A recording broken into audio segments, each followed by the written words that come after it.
Hey guys, Archie Luxury here on the Archie Luxury channel. This is the Archie Luxury live stream show, Watch Talk Live, hosted by Archie Luxury. And I just want to say a big hello to everybody. Very, very sad news, guys, in Australia. There was, oh my God, I can't believe this. A horrible incident yesterday, late afternoon. My God, it's horrible. I just want to touch on it because a couple of people have said they got angry at me yesterday on the Luxy show. Why didn't you mention what's going on? I mean, look, guys, we provide this channel here as a means to help, just to provide entertainment. And I got to be totally honest with you. It is a terrible what's happened there. And I don't want to make this, religious or anti anything. This is very horrible. And I just want to say, this is not how Australia is. We are a lovely country, and this is a horrible, one of the worst tragedies we've ever seen. So I just want to say that's very, very awful. Innocent people hurt. It's so horrible. And I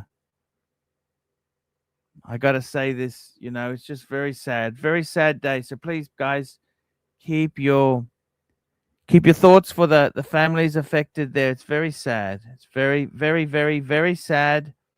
And what a terrible start to the Christmas season.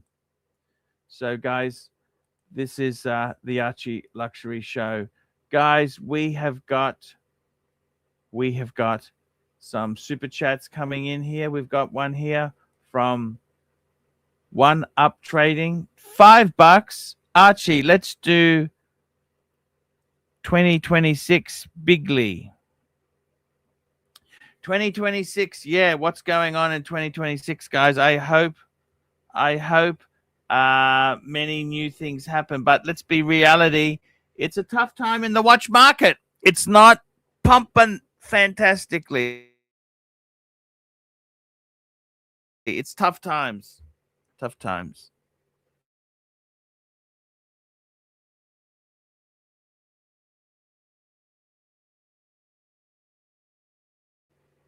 Cheap releases. That's what they do. Cheap releases. Cheap releases,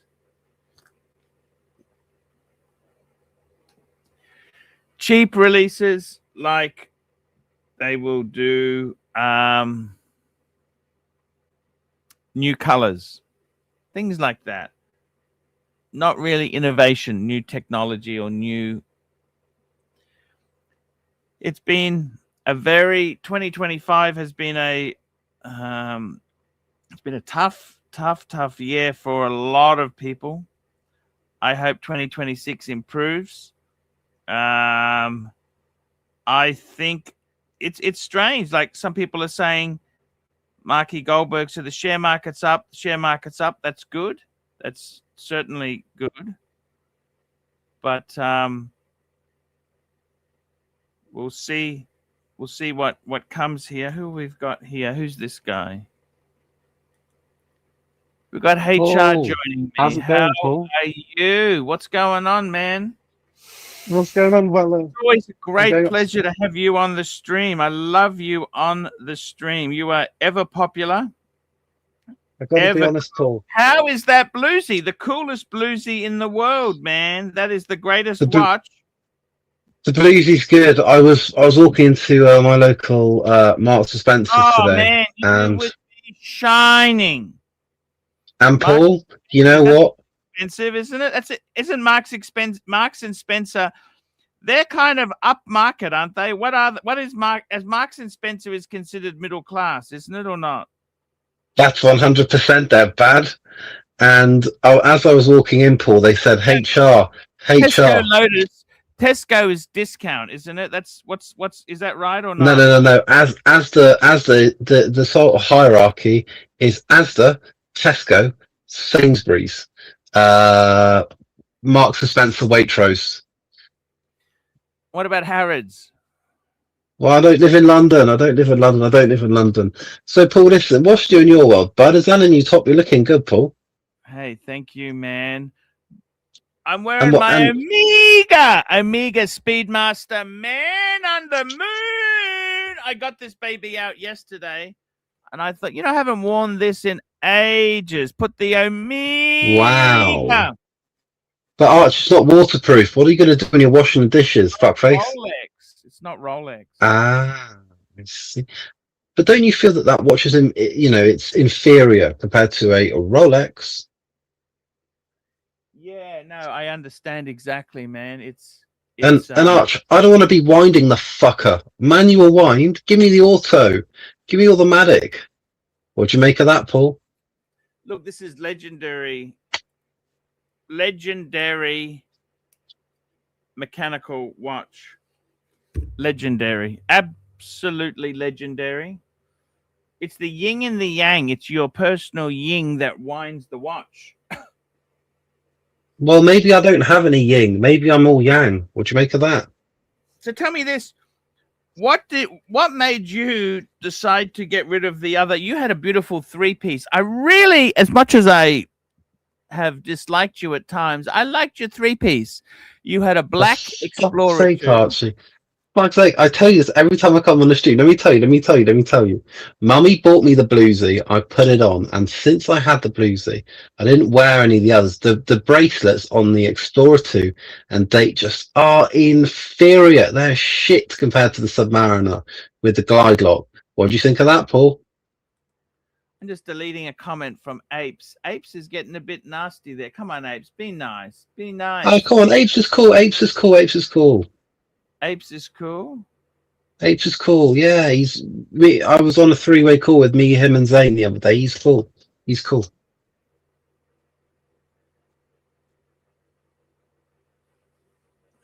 Just having a look here. There's some weird. Having a look there.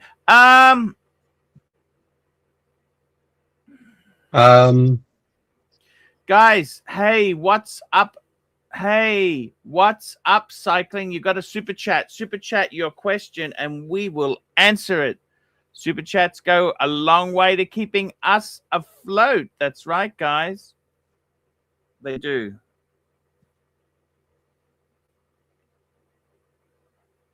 It's the way it goes there. So Paul, let me ask you a question. When you clip your toenails, do you eat the toenail clippings? We've got my beautiful, the world's greatest. Oh fuck, not Mark. Oh fuck. No, Mark is. Hey, Marky. I didn't do anything to him. He left himself. Good. Perfect. You know what? Having to deal with HR is a bit like having to eat somebody else's toenail clippings, which is probably even worse than eating your own, I'm guessing. We got a super chat, Black Cat 9975 bucks. Your miserable reactions when HR comes on are great. All of my best to the people in Sydney. Yes. Very, very tragic situation, Marky. Yes. Yes. That is so awful. It's so awful because it was a beautiful Sydney day yesterday, and well, there would have been a lot of kids there. That's the thing. Yeah, one child has been a girl has been killed.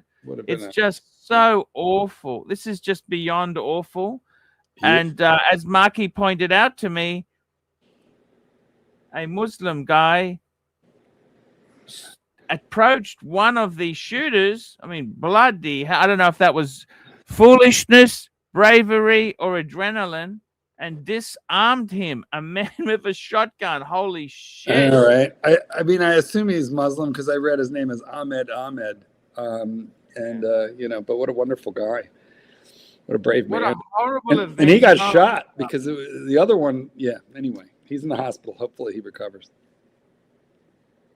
Christian Lebanese, says King Duckford. Christian Lebanese. Okay. Well, it's not.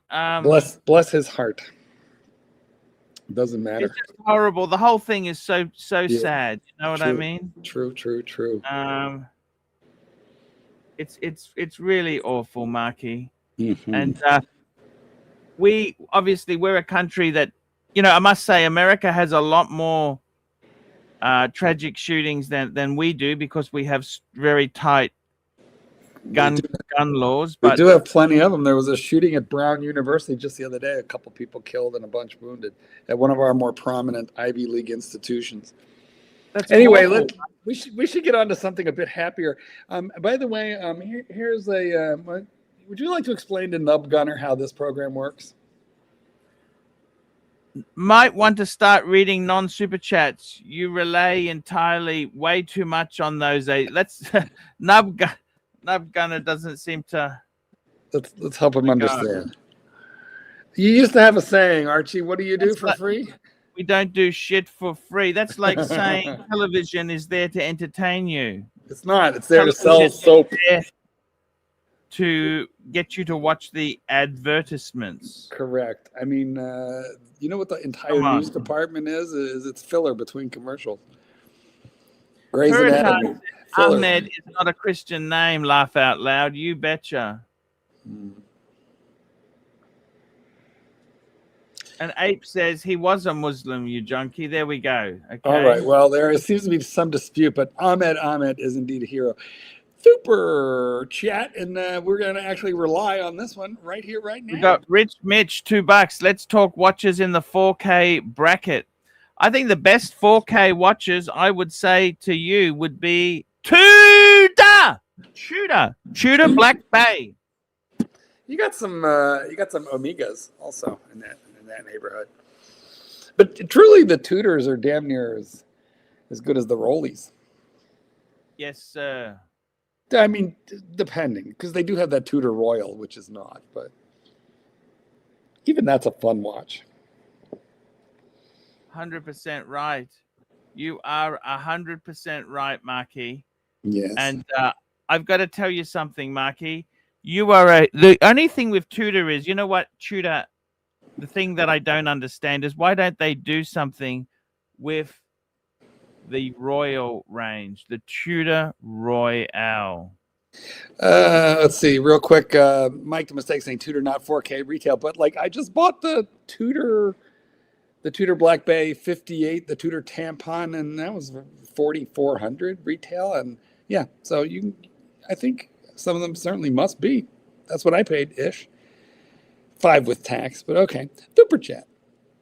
Hurricane, $5. This is quite the thumbnail for the big show, big boy. Patek and Rolex. Did you hear OC was turned down for Teddy's video? Actually, I spoke to OC. I sent him a message yesterday. I sent OC a message. I actually was dreaming about OC. I thought, what's he up to? I'd love to talk to him. Apparently he's doing okay, retired, buying a new Beamer. On a fixed income. Yeah, it's called a retirement car, Marky. You know, they have the last hurrah. Believe me, I'm starting to think about it. Because I watched what happened to my dad. You know, I told you my dad used to drive all over the country doing sales, and he would also go to Europe every year for conferences and buy the Mercedes, have it shipped back, drive that Mercedes that year, and then get another one the next year. And then I watched as he got older and older and older and retired. He's in his 90s now, and I think I don't remember what he has now, but it's like a Toyota. The last one I remember was like a Prius. He just went down to like easy, reliable, practical. He didn't care about luxury at a certain point. You know, but my mom, who's damn near 90, her last car was a Mercedes, like I don't know, an old one, but it ran. The damn thing ran for like 24 years, and she always wanted a nice car, so the last one was that Mercedes. Wow. But I don't know. What's the age at which I go, okay, this is the last one? You know, I don't know. I don't know. Super chat. I'm feeling like that now, Marky. My Beamer is the last one. Is it? I thought you sold the Beamer. No, I want to sell the Beamer. Yeah. Yeah, you wind up with with like a practical car. It's like, do we sell off the watch collection and wind up wearing, alternating between like an Omega and a Tudor? Is that what happens to the collection when we're on that completely fixed income and we just feel like we're done? I tell you what happens, Marky. Yeah, we do. We sell off stuff, and but that's okay. That's what the watches gave us fun. Mm. We love them, and then when things go, they were fine in their time. Tighter, we sell them. What do you think of the Speedy reduced? Rich Mitch, Speedy, Rich Mitch, £2. What do you think of the Speed? Like, I don't like it because you have such a legendary manual wind movement in the professional. The reduced just uses an ETA movement. See, I sort of like it. It's so much cheaper. The Speedy is so overpriced, especially now. The reduced is the only bargain in the line. But that movement is not legendary. It's not a legendary. Yeah. They're riding on the name. You're not staring at the movement. You're staring at the watch. I don't know. Yeah, but what I'm saying is it's always got that fucking date. Yeah, I don't mind that. You know what I really care? I care about the engine in my car.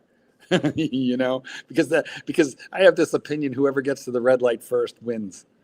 But I don't care that much about the engine in my watch. Silly Rich Mitch, I'm disappointed by it. Okay, I think this is so legendary. The professional is so legendary. It's difficult. It's always Everyone I know who got a reduced always said, I should have put the X. I should have waited. I should have put a little bit more in. I shoulda, woulda, coulda. Shoulda, woulda, coulda. Super chat. Hey, what's up, cycling? $5. Been watching the Archie Luxury channel since 2015. You know what, Marky? There were some good years back there. I mean, let's recount. What were some of your favorite? What are some of your favorite crazy things that you remember that you did, that you participated in? Videos, trends that you did? We had the Nana Kim series. I went to Thailand trying to find her again. And you put the posters up and forgot to put your phone number on you put juice traps all over the city. Premium squeeze. How about the Creamy Tea series, when you thought you could up the channel's views by putting a hot babe on screen? And then you know what happened? Like, what's her name? Jenny L. and what's that other chick? Britt. They proved it can be done. But you were ahead of the time. You were like, this space needs a woman. And you brought one on.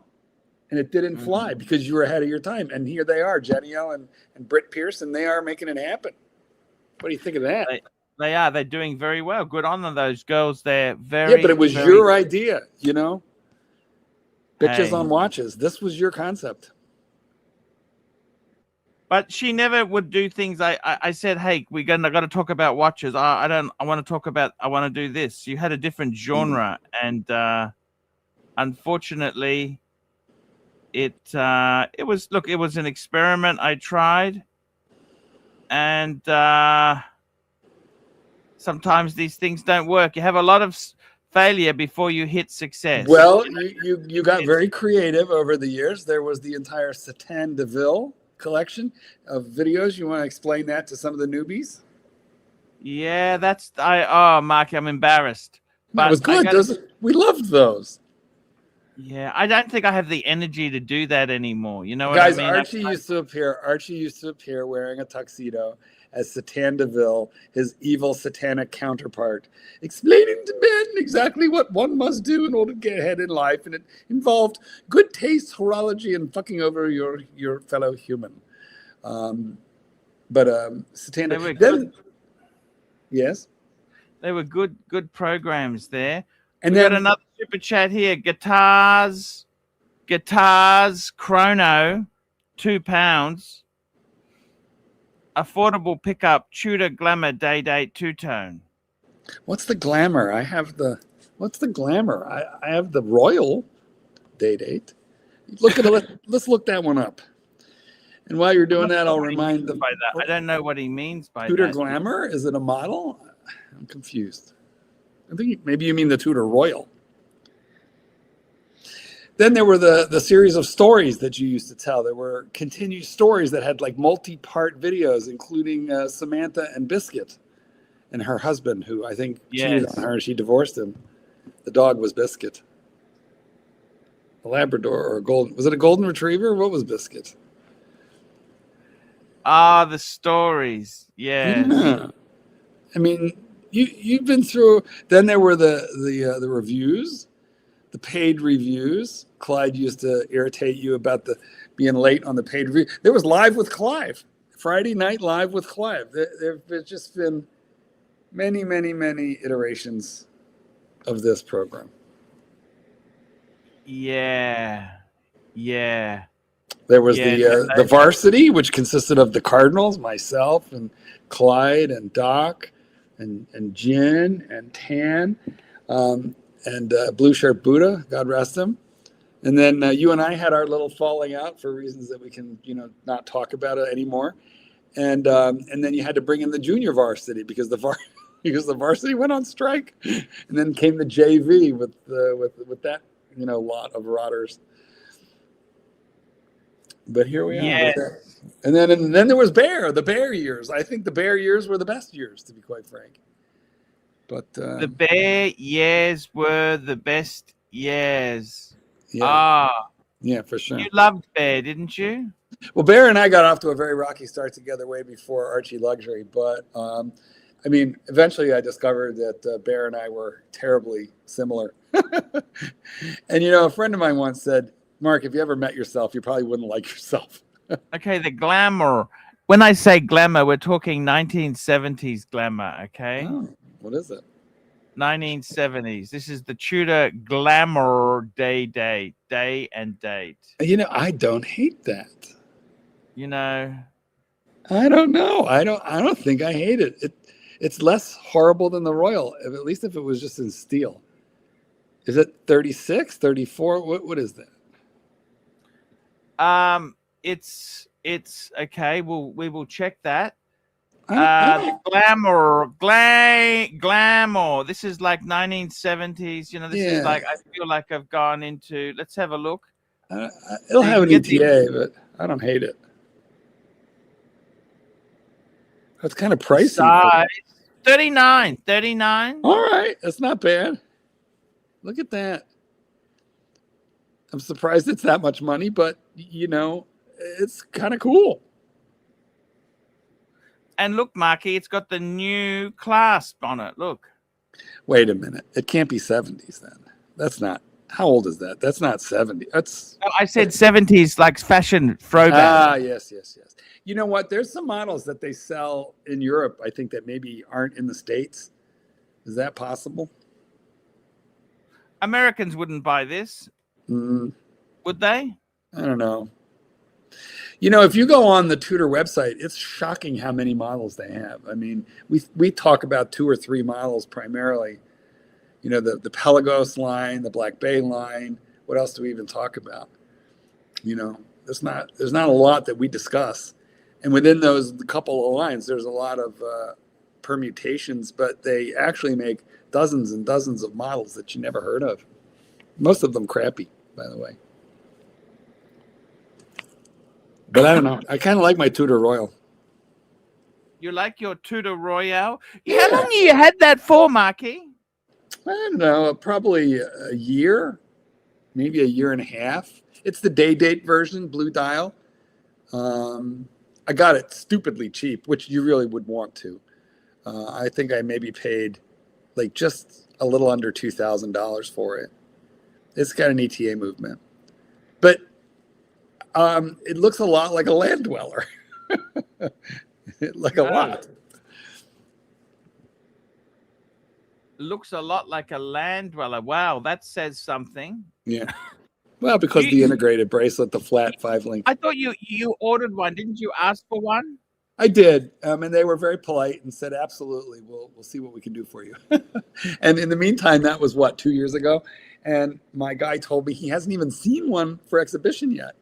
And he thought they were getting one for exhibition. And he told me he would call me to come look at it so I could at least view it. But I haven't heard from him. So I'm guessing they haven't even seen one yet. and they have 2 or 3 locations. So I think there's a lot of ADs not even seeing them quite yet, or won't. I'm being paid. Next super chat, Phoenician Cedar, $5. Archie, play from 32-35. Let's go. The face, it looks military, but I hate the strap. Looks like you've just come back from a granddad's steampunk party. Minus the strap, she loved it too. Hey guys, Archie Luxury on the Archie Luxury channel and the Archie Luxury live stream channel. Guys, what watch did I wear most in 2025? Let me show you. It's my Pam 662. And, Pam has been a watch that's kind of lost a bit of flavor, but I love it. 47 mil monster.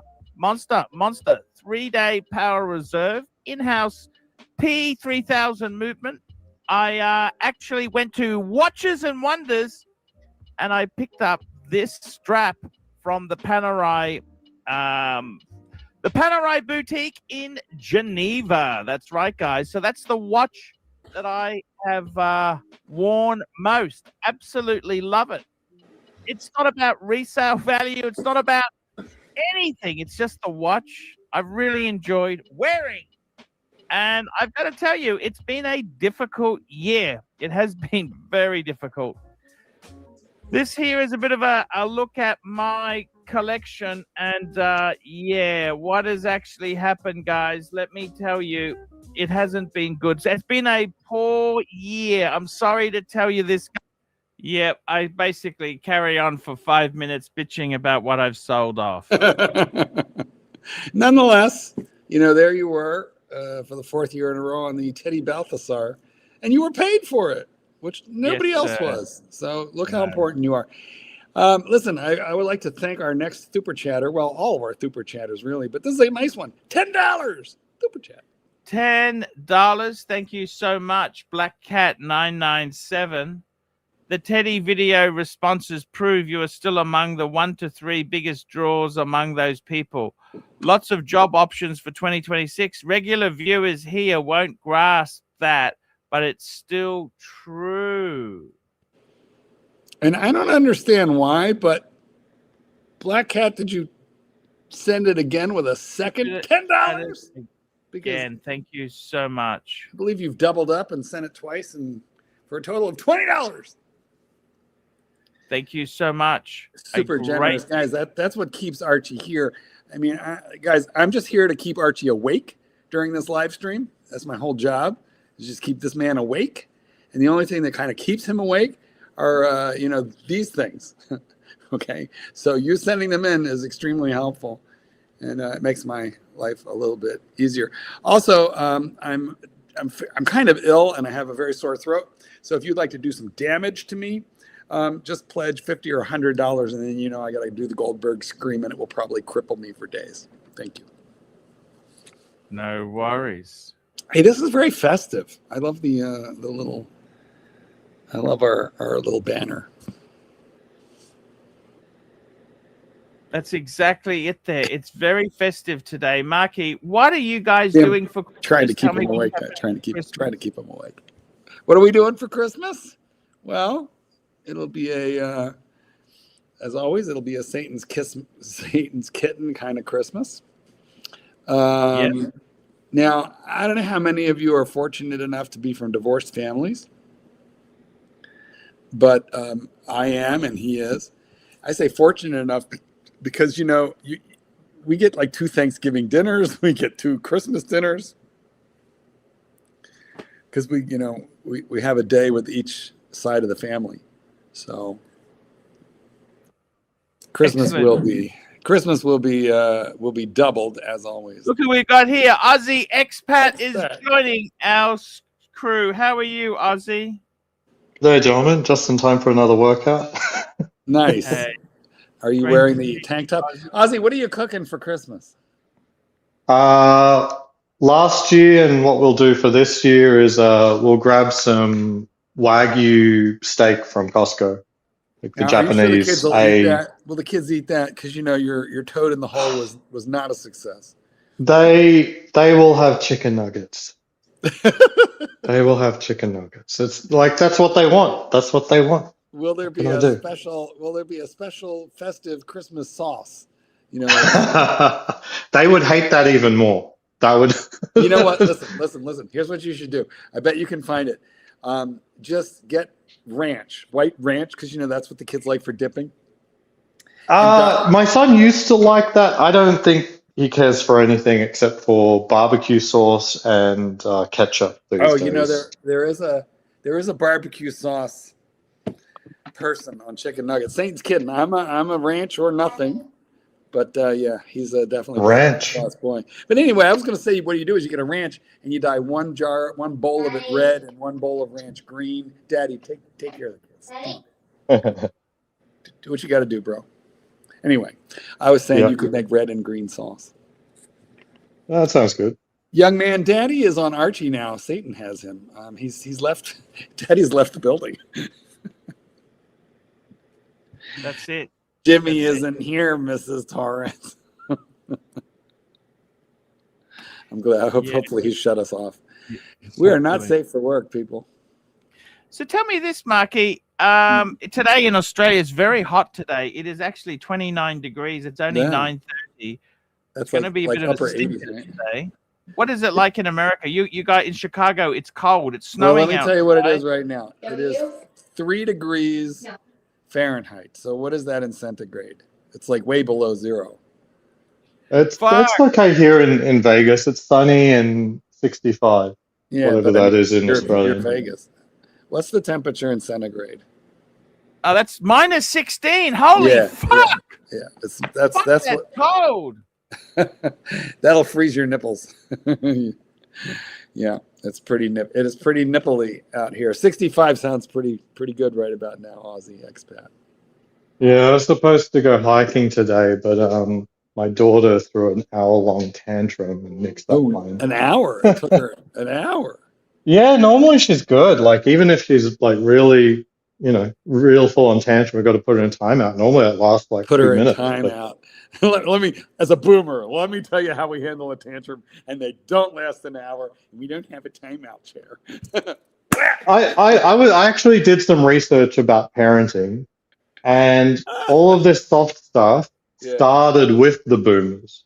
But more importantly, they didn't like fully implement it, but they demanded it of the Gen Xers. Because when Gen Xers started raising children. That's because our fathers beat the shit out of us. This is why.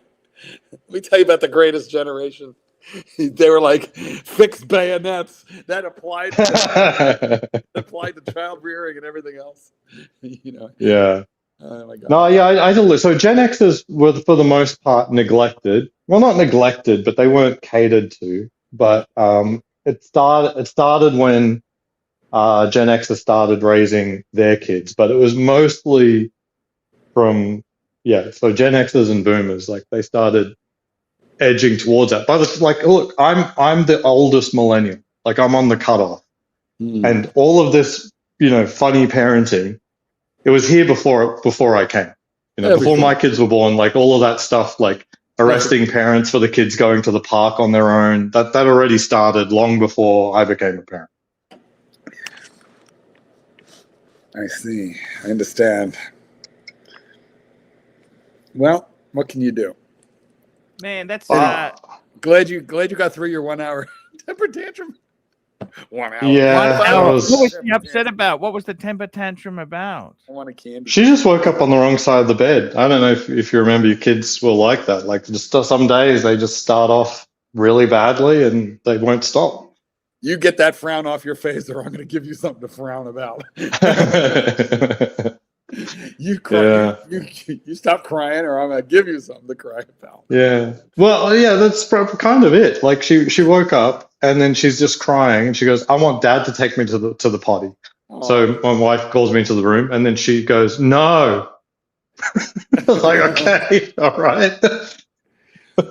So, you can't please them once they've woken up on the wrong side of the bed. Well, sometimes you could just make them sorry. Yeah. I'm trying to would be remember a useful. time in my life. See, my mom, I could play my mom. You know, my mom had a soft heart. Okay, but my dad, oh Christ. I think I was careful of him till I was in my 20s. I mean, I was mad. You know, now anything goes. Okay, true story. I was in the house, I think it was like 18, 19, and my little sister, my half sister, went flouncing past him and he goes, "Go clean your room." But he said it in a tone that made me pucker because I knew that tone. And if that tone was not followed by instant obedience, you were up against the wall. You know, and she just tossed her hair at him and said, "Oh, Daddy," and kept going. And he looked at me and he went, "Yeah." And I'm like, "Motherfucker, what the fuck? You would have had me by the throat against the wall for that." He goes, "You know, yeah, I know." He goes, "I had to change." So I have to say that my parents were pretty gentle. I remember a extremely occasional smack when I was younger, but for the most part, very gentle. I see. But also neglectful too, honestly. Like, I'm pretty sure my mum didn't care what I did almost 99% of the times. Like, Yeah, well, we were able report to, cards or what happened at school. yeah, same. And that was an amazing gift because I was able to do things like get on the train to other cities and my mother wouldn't even know it as long as I was back at night. Anyway, I wish I had that freedom, honestly. I definitely didn't. we kind of did. All right, Wait, which Archie, city did you grow up in? Philadelphia, but I could get on. I could wangle my way up to New York, and if I was back that night, my mother thought I was with Arthur, and Arthur's mother thought I was with him. Oh, that's cool. Public transport in Australia is much more difficult. Well, it wasn't good in America anyway. We just happened to have a bus and a train. So anyway, Archie, Yeah. you gotta rejoin the program. We're gonna rejoin there. I gotta tell you something. We're gearing up for Christmas. It's we had a bit of a tragedy yesterday, as you know, there, Aussie expat. That's just horrible at Bondi Beach. Oh yes, yeah, I saw that. Very, very, very. Well, sad. let's not wallow. Let's not wallow in that. No, let's not wallow in that. They're very, very tragic. Just It's want to awful, but- mention that. The other thing is, there, Aussie expat. You were coming to Australia next year. You were saying. No plans for Australia. No. Okay, Malaysia. Unlikely. Spain and another American road trip, potentially. Okay. Oh, a road trip. What sort of car would you take on a road trip? The family truckster. The minivan. It's the ultimate. With a big cargo box on top. Yeah, it's the maximum space, so we can bring all our junk. Yeah. Why don't you Do stretch that? your children go to normal school or they homeschool? They go to the local public school. It's very good. Look, if there was any issues, I would start homeschooling, but my son's very happy. Very What grade happy. are they in? Grade 1. My daughter's still not ready for pre-K. You can always spot the homeschooled kids, though. They're a little glassy-eyed and a little weird. So I think if you can send them to school, so much the better. I don't know. I worked at big tech, and there were a couple of engineers I worked with that were homeschooled, and they were honestly brilliant. Yeah. So, and autistic. No. Well, okay, autistic and multimillionaires, that's fine. Yeah. Listen, one of the most brilliant people I've ever known. I mean, one of the most admirable. I just love this Temple Grandin. She's a professor, an adjunct. Oh yes. And she's extremely autistic, and yet she's changed the world in terms of animal husbandry. And I was very privileged to have met this woman and had a conversation with her. Oh, really? That's cool. Through the auspices of, I was the president of the dog trainers, union. Well, you were the greatest dog trainer in America at one stage, Mark. In America? I'm sorry. Did you lower my billing? I thought it was in the world. In the world, yes. Thank you. Yes. Anyway, we had her to a conference, and I managed to have a chat with her, and she's really quite something. But anyway, her message about autism is that the autistic mind is different. It is not less. It is different. And in some cases, people with autism are able to better hyper focus for greater achievement in their area of endeavor and interest. So I feel like that might be, like, I know that narrative, but I think that might actually just be a narrative. I don't know. Because I've met parents of autistic children, severe levels of autism. Yeah. And it doesn't help. Oh no, it's difficult for parents. It's difficult, but you have to remember. Listen, I'm not one to be the autism advocate because I don't know enough about it. But it is an enormously variable spectrum, and so the variety there cannot be described. Yeah. It isn't like autism. Okay, right off, but at the same time, no, it's also autism. That's just different. No, it's more than just different. It's millions of little pieces, and for some people, it's an extreme challenge. Extreme.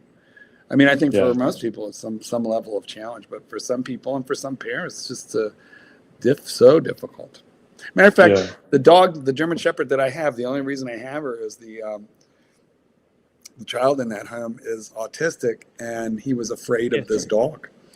Decided to have the dog out of the house. In many ways, it can be one of the worst things to deal with because it doesn't reduce physical capability in any way. Which just means it's even more challenging. You know what I mean? Yeah. Like, for example, if it's a physical disability, you can manage that. But if there's no physical disability, it's just mental. Like, that's even more challenging in a lot of ways. So what are you buying? What are you happening? What are you getting? What's your Christmas wish list for watches there? I've been going over the AP catalog. Yeah, when's your meeting at the AD? Yes, the APs. You need to ask for a 16202. That's what you need to ask for. But the problem is, that's like just going to a dealer, AD at Rolex, and just say, I want Panda. I think I'm the right guy for the Panda. And like, what can they do? They can't. You basically handed them like a lump of coal. Like, they can't do anything with that. Well, even if they'd love to help you, they couldn't help you. How many codes do you want, sir? Exactly. So that's what they want to do. How many 1159s can we send you out with? I like all the codes. I want one in every metal, every complication. Do you look at watches differently now that they're gone to be a lousy investment? I never thought of them as a good investment, so no. Okay. I always estimated that they would lose 5% per year. Some of them have, some of them have not. Ozzy, do you have a 126633? And talk me out of buying one. I'm having urges. It's the Yachtmaster, platinum bezels, stainless steel, everything else, blue dial. The only way I could talk you out of it is to say that the Everose gold for you, the yellow gold in 42 is way better. The yellow gold in 42 is on that rubber Oysterflex, yeah. I don't know. Like, that's what I like to think is, like, if you want the best version of a watch, right? You're going to get a Yachtmaster. Which one's the best? Is it always precious metal? I mean, that version is $33,000 and it doesn't even have a break. Whereas it's $12,000 for the steel and platinum. Yeah. I don't know what to say. I mean, I think that it just works on the rubber better. But also, the Yachtmaster originally came in precious metal, so avoiding the precious metal seems like avoiding the Yachtmaster. I don't know. I have the ultimate precious metal diver already. Do you think precious metal, if they brought out a Submariner in platinum, that would be a hit? Well, there wouldn't be many of them made available, and there would always be somebody who would want to buy it. Yeah. Because they'd have to do the ice dial, wouldn't they? The icy dial to make it successful? Exactly. Which might make it incredible. Like it'd have to have the icy dial, and it would have to have... brown ceramic? Yeah. What do you reckon? I think for the Submariner collector, it sounds like the ultimate Submariner. So I think it would be a hit. That would be it. Sure be a hard one to get. I mean, because Yeah. even a Platona is hard to get, right? Aussie X-Mat isn't that hard to get? Yeah, oh my god. But it is interesting. I mean, you saw the GMT. Its anniversary is that ceramic green day. So just because it's anniversary doesn't mean they go platinum every time. Yeah. Well, the funny part for the guys is that Aussie X-Mat is a favorite son at the AD, owns like basically every model sold, but can't get a Platona. Has been on the list for 2 years.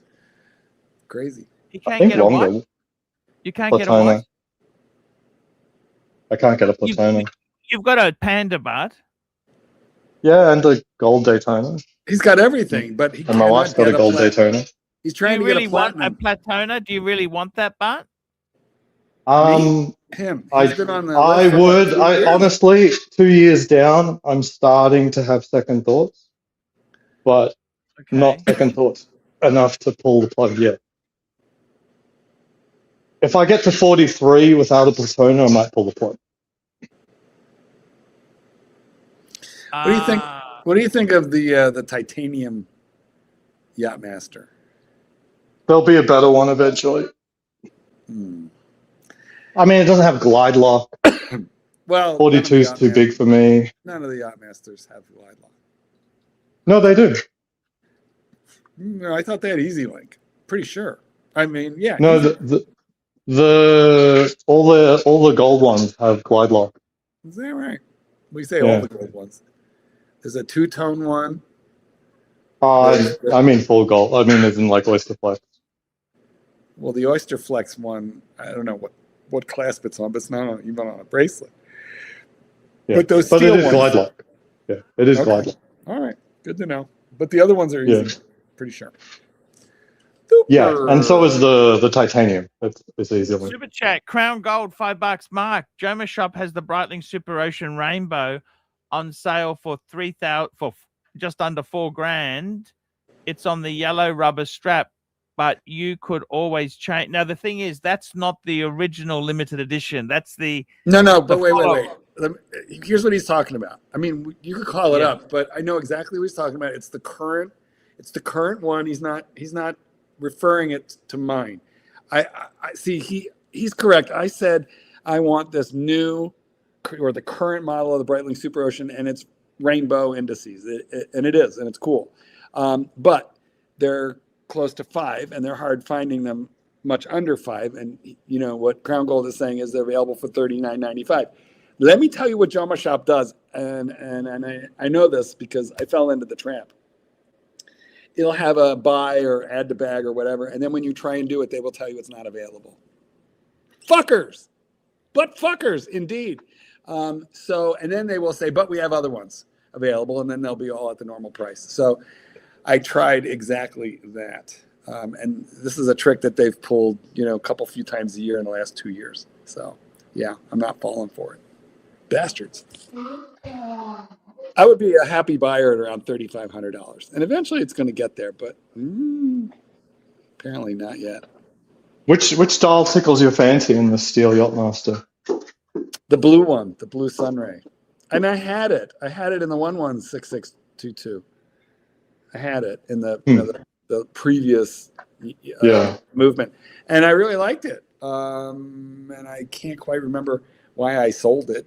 I bought it used, sold it, because you can't keep everything. And I think I put that money towards a Sky Dweller, which also eventually got sold. But I do sometimes still think about that Yachtmaster. It's a very versatile watch. It is. I'm of two minds. I used to think the rhodium dial was the best way to do it because it has that, between the platinum bezel, the bracelet, and the dial, it's all monotone, which is kind of what you get with all of the other versions of the Yachtmaster as well. But the rhodium is the popular one, but most people would agree with you. The blue's beautiful too. Super chat, Will Money, $5. Mark, I met Aussie expat in Vegas while wearing that blue dial Yachtmaster. I say go for it. I think it is good bang per buck in Rolex. Yeah, thanks, Will Money. I tend to agree. It's around $12,000, which makes it retail a bit more than a sub, but certainly fancier. And It's the only watch that's actually been reduced in price. Has it? Interesting. It dropped $50, I think, 2 years ago. I'm not sure if they've increased it since then, but they actually had a price drop 2 years ago. That's funny. But I mean, here's the key point. As a practical matter, I think you could walk into an AD and order one, and as a new buyer, I don't think and I think with a Submariner, forget it.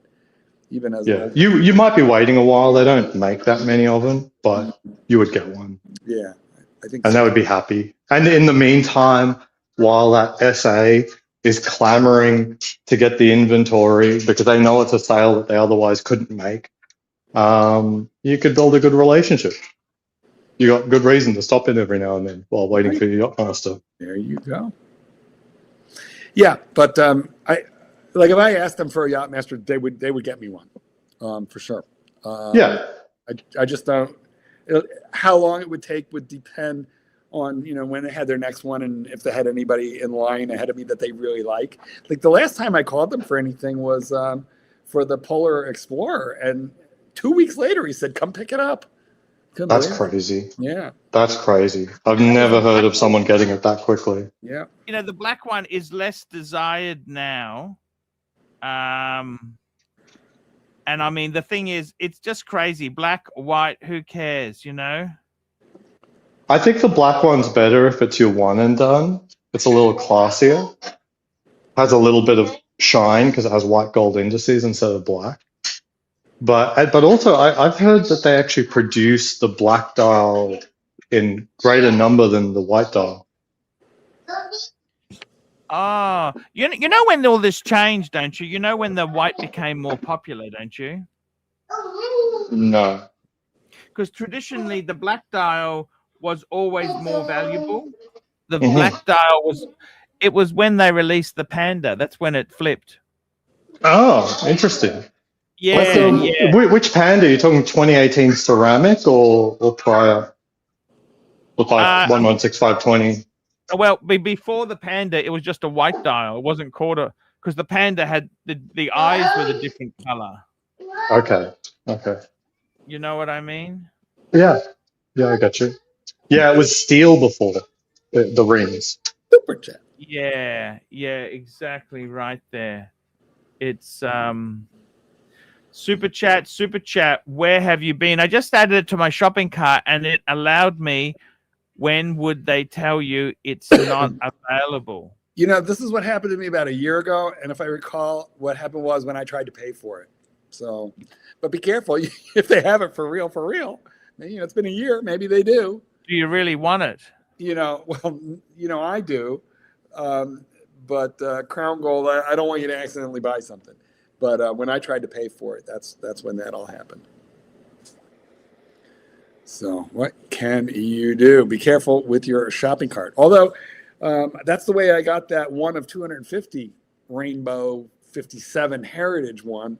It actually did get added to my cart in the online boutique for Breitling. They weren't supposed to have it there, but they put it there by mistake. A few hours later, they took it out. So I kept thinking they were going to cancel my order, but they honored my order, which was nuts. They canceled Mackenzie's. But they honored mine. Oh, they canceled Mackenzie's order? Well, because he put it in his bag, but he didn't check out because he was having second thoughts. He just wanted to sleep on it to be sure. So a couple hours later, he went back and tried to complete the transaction, and it wouldn't let him. And my transaction went through, and I kept waiting for weeks for them to just refund my money. But eventually, they just send me my watch. Super chat. Oh, did they didn't update you once it's done? Say it's being shipped and that. Yes, it took time, but they did. But they could have easily just canceled the order because it was not supposed. It was boutique only. You were supposed to have to go into a Breitling boutique to get it, but somebody goofed up and put it not only in the boutiques but in their online boutique, which means Breitling.com. It was not supposed to be in their merch store. But there it was. So it was a fluke because, getting one out of the boutique would have been impossible. You'd had to been, you know, a very favored customer over there. Oh, I see. Okay, we got a super chat here. Black Cat 997, $5. Where is Nick Miller? His woke right-wing analysis for watches is missed. Just needs to chill. Yeah. What did you think there? What's happened to him? Well, I remember what happened. Although he kept saying he's not racist, I'm not racist, I'm not racist. That's what he kept saying, is he wasn't racist. He kept saying comments that were extremely racist. People who say that over and over again usually are. So what happened was I started kicking him off for half an hour, or even a day at a time with a slightly escalated series of punishments, because what I wanted him to understand was you just can't do that. You get the channel struck and it's hateful anyway. So, but I was trying to apply the stick and the carrot, but, you know, proportionally. But he just lost his shit, got angry, and decided not to take his punishment like a man. And he just, because I think he couldn't control his mouth, you know, it's the problem. Yeah. Anyway, it was a shame because he was a weirdo, and all his, you know, conspiracy theories and his intensely deep knowledge of watches, all that is interesting. So he is a very interesting man. But, you know, he had that fatal flaw that oh, well. He's insane. Yeah, but that's attractive. The racist is not. So, Nick, come back and be insane. Just, you know, tone it down on the I'm not racist. Meantime, racist comment after racist comment. Yeah. Yeah, that's exactly it, I'm afraid. That's the problem. That is the problem. It is Where'd Ozzy go? Where's Ozzy gone? Ozzy not Ozzy, you mean Ozzy expat. He's fallen off. My God. I was enjoying he's having good conversation there. Right. Marky, platinum. You're a platinum man. Do you own any platinum watches? No. I've never owned a platinum watch. Really? Because surprised you didn't have a Calatrava in platinum. There he is. Hello, Ozzy. Just switch the mic out a little bit. Now, do you have anything in platinum, Ozzy expat? Not yet. Not yet. Okay. You know, it wouldn't cost that much money to get every Rolex in platinum. Well, there's not that many. There's not that many of them.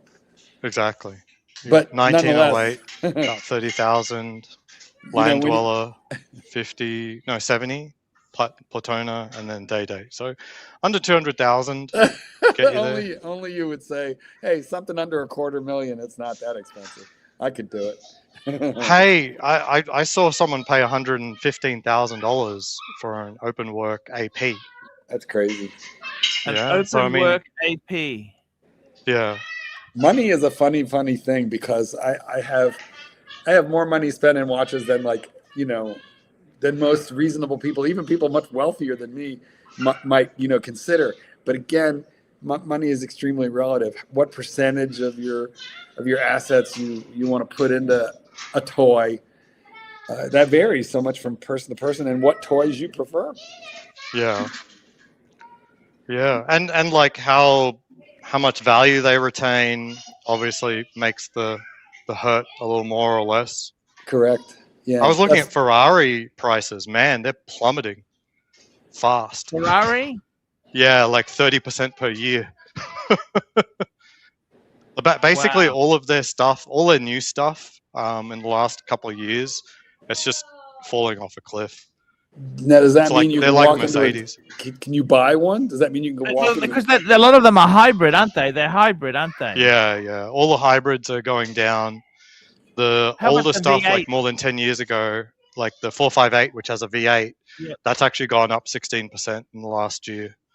So it's the older stuff that doesn't have any of their hybrid BS is going up, and all their stuff like the F8 and all their new garbage, the 296 is just, it's falling off a cliff. They're talking about losing $100,000 a year. Wow. Or more. No, I think 296. You're losing more. It's like 200,000 a year. Like they're coming out at 800,000, and then they're down to like 400,000 or something. Yeah, it's Ferrari's fucked us. I don't think the punters care anymore.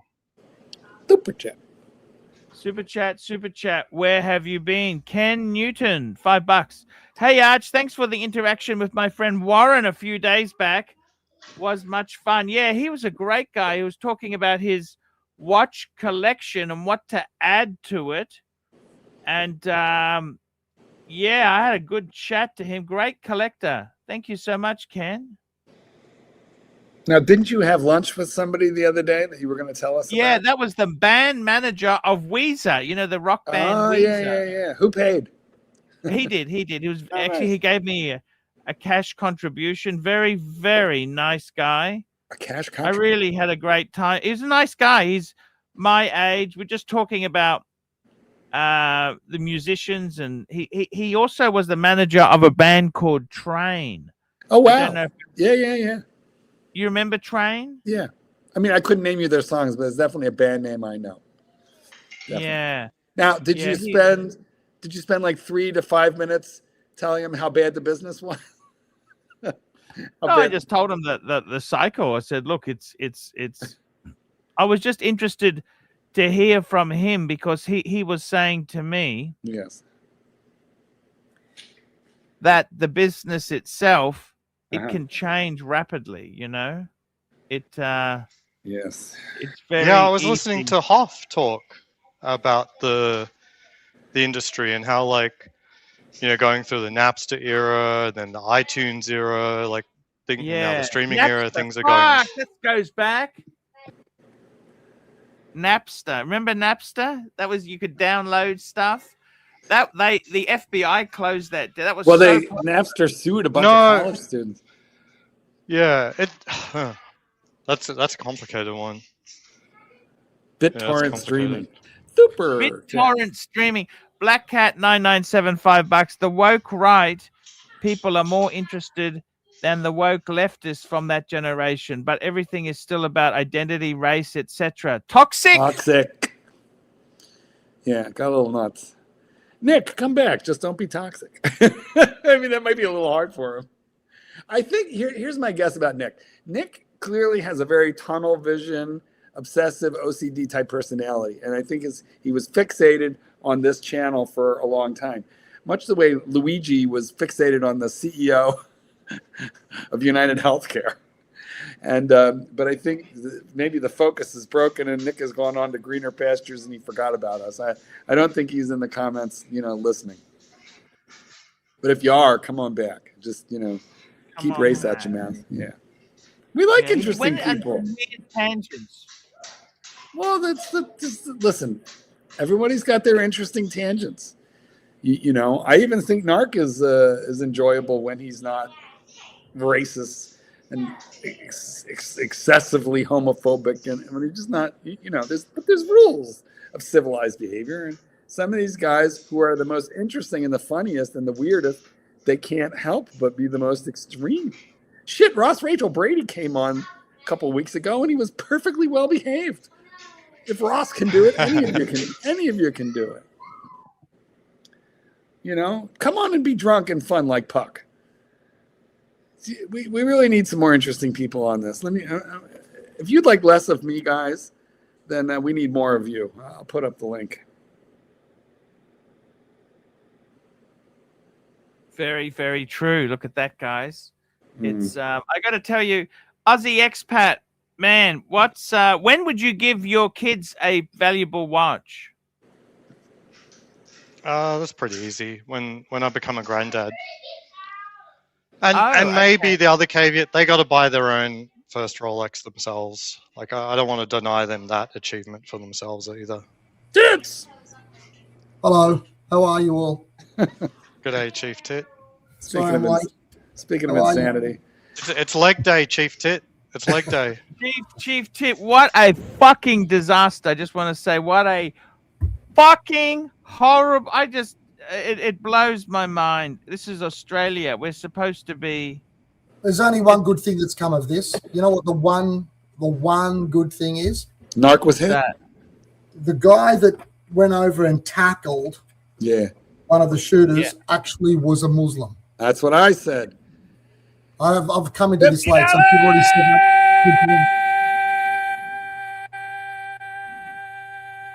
$50.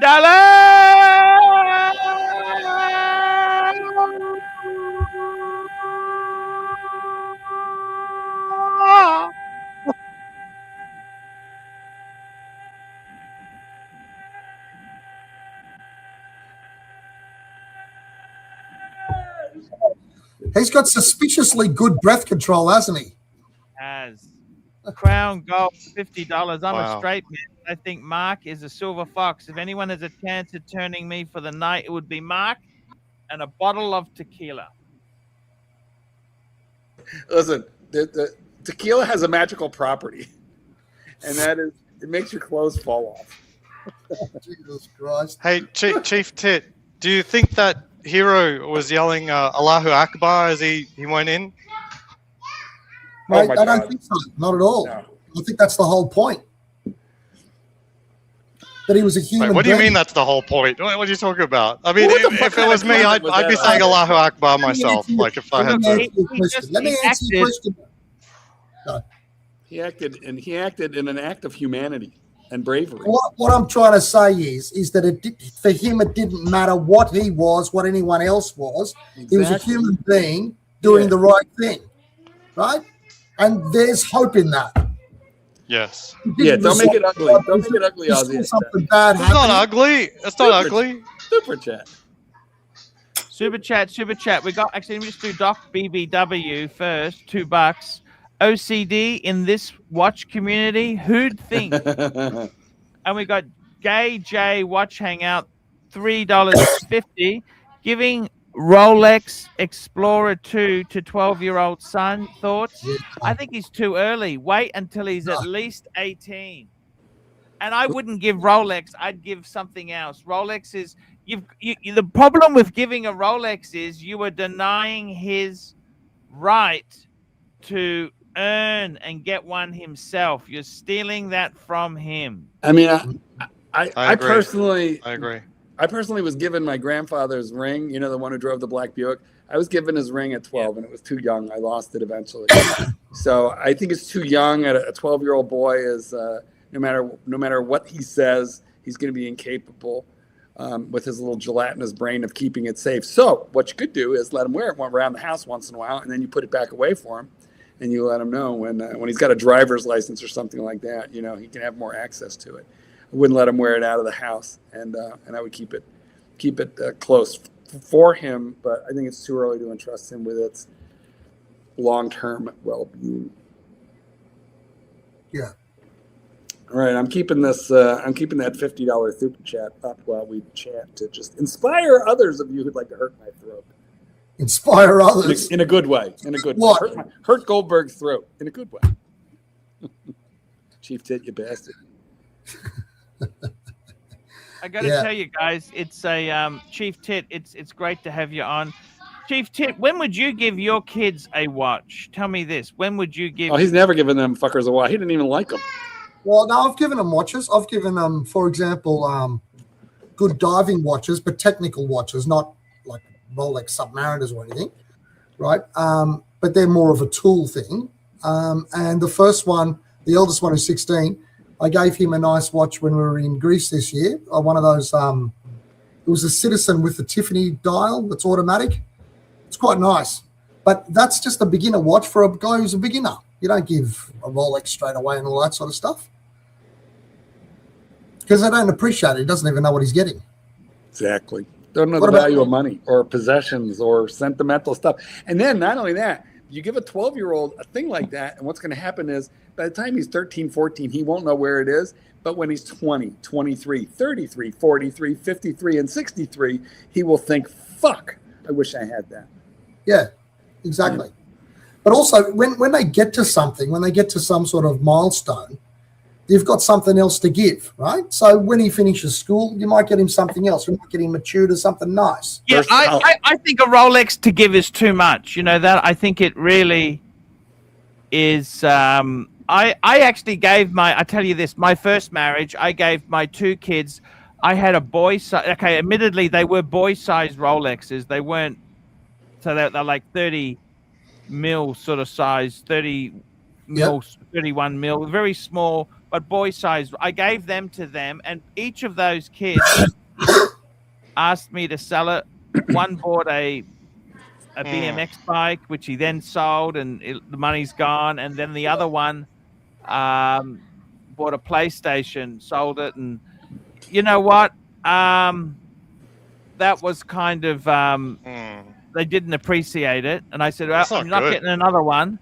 The other kids, because I gave them when they turned 18, instead of giving them, well, I couldn't. Rolex is expensive, and I thought, you know what? It's also it's too much.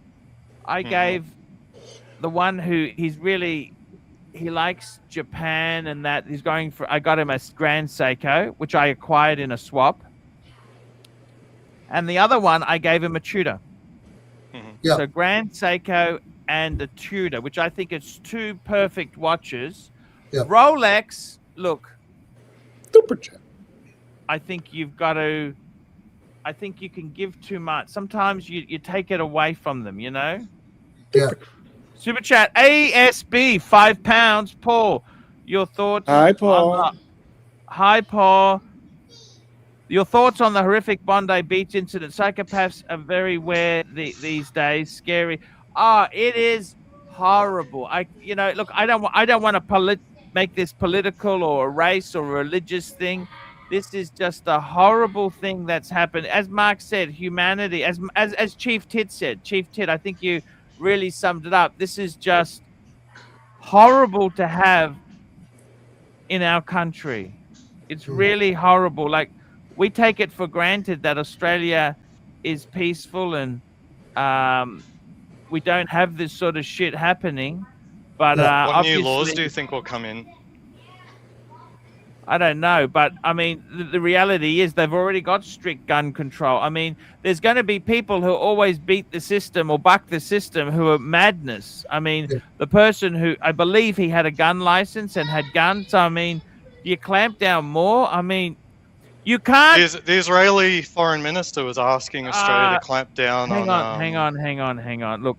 On the problem on speech, anti-Semitism. Well, there's something to be said for that. Any sort of hate against groups of people is ridiculous. You don't even know the people you're hating. That's one thing to say somebody did me wrong personally, and I've got a grudge. I think the sadness is the fact that people. You got to break up all those Gaza protests. Go in there with the big boot. Hang on, back. Let's just move out of that. There, we don't want to go down to that rabbit hole. It's sad because there are Australian families who now are going to never be the same again.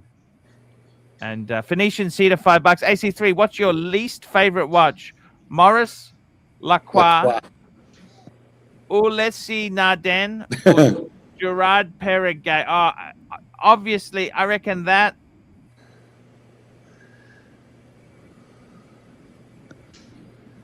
I'd say Maurice Lacroix. Have to be Maurice Lacroix. Definitely. Maurice Lacroix, Gerard Perregay, and Ulysses Nardin. So you would rock a nice Gerard Perregay over those other ones, okay? The Nardin Freak is pretty cool. It is. It is very cool. I never liked the brand. I never really... They're struggling right now. They're really struggling. I think any of those brands are struggling. Like... Yeah. Breguet is too expensive. You know what I'm saying? Yeah. Yeah. But secondhand, it's not. Breguet's great, I reckon, secondhand. That retro thing that's under 20,000, it's like a solid gold case. Geez, it's a nice watch. You know the retro grade one? Yeah. It's only manly men like a Breitling. Manly men like a Breitling. I actually love Breitling. I really do. You know, there's always an exception to the rule. Going back to the Rolex for a kid, I think it's not really wise to give anyone a gift they can't reasonably maintain themselves. It'd be like giving a homeless person a Lamborghini. Like, you know what I mean? Like, there's just no way for them to utilize it, get the insurance, and maintain it. So why would you burden them with that? They have. They could sell it and not be homeless anymore. I think a better analogy would be giving a homeless person a lawnmower. You know? Right. That's fair. That's fair. Like, you haven't really done anything. You can just give them some money and cut the middleman out. The way I look at it is this: that I think that you'd give somebody a gateway watch, like a Tudor or something that's a nice watch, where somebody who's not really into it gets it, looks at it, goes, "Fuck, that's nice." Then they get into it, and then they can covet a Rolex themselves one day and get their own Rolex. If you're truly evil. Exactly. Get someone involved in watches. You're 100% right, X. If you're truly evil. What he's saying is, I'm not going to start you off with heroin, but here's a blunt. Your first one is free, and then we'll work you up from there. Well, that's probably true. That's probably true. Super shit analogy, but I get it. Super chat. Super chat, Phoenician Cedar, $2. Which studio underdog for Chief Tit and White? Pizza. There's a watermelon one, I think. That's what he's getting at. The watermelon. Yes, there we go. Watermelon. There we go. Party, Every time you check the time, you're gonna get a stiffy. Look, you gotta hand it. Chief Tit's trying to provide comedy. Come on, guys, you gotta understand. I mean, people take things so serious. You say something for a laugh, and they never let you live it down. You know what I'm saying? They actually took it literally. I know, it's fucking crazy. We like to try and have a joke. We try and not be so stiff. It was just a joke. You got the guys just take it so ridiculous. Super chat. You know what? The pervert up there, he did think I was serious. Wait, what pervert up where? Point again. We got the super chat. Gay J Watch Channel, $3.50 New Zealand. Thoughts on the 126500 Black Daytona and the one and as a one and done? It's absolutely. So we're talking. Yeah, it's a great watch, but this is actually the one. A one and done for the current. It's a good one and done. That's fine. Actually, no. This is the current. This is the current. This is the black. It is absolutely perfect. It's the current one because it was the one. But are you guys bringing it up? In black, I prefer the 116520. But the current one's fantastic. Absolutely fantastic. I've considered switching up my Platona Ask for a black Daytona. I have. Well, I think it'd be so much easier. It'd be so much more sensible from a financial perspective, and it's an incredible watch. But the only thing I think about is like, why would I wear the black when I've got the white? How often would I really wear it? I barely wear the white. I like never. I wear the white all the time. I think it's my second most worn watch. Yeah. Can you tell the time in it? It has no date. Can't tell the time. Kind of dinky. I've got a small wrist. You've got a big wrist. Yeah, I suppose. There you go. That's what we're talking about. The black. I think this would be a perfect one and done. You know. Yeah. The real question is, are you smart enough to pull the trigger? Because you could have a one-watch collection that basically no one is trumping. You know, you walk into an elevator or whatever, any situation, you're going to be king. Yeah. Are you smart enough to go for it? Or are you going to buy the Submariner? You're going to buy a Datejust. You're going to buy a GMT. You're going to buy another Daytona. You know what I mean? You should... If anyone has any hope of getting out alive, it's buying a watch like this and then be one and done. Hopefully. Nobody won and any done. hope. Yeah. Nobody does that, though, because this is the watch you work your way up to. Unfortunately. Yeah. But you know what? You are right. Like, I could walk onto an elevator with my Panda in this edition, and somebody could be wearing a gold day date, which is retails for like triple what I'm wearing. And yet I know mine is harder to get. Yeah. Well, there's value and exclusivity, and the Daytona has a lot of both. It's not pinnacle of both, but it's close enough. It's close enough. Super chat. Here we go. We have a super chat here. Phoenician Cedar, $2. Too much? You know what he's talking about, don't you? The studio underdog.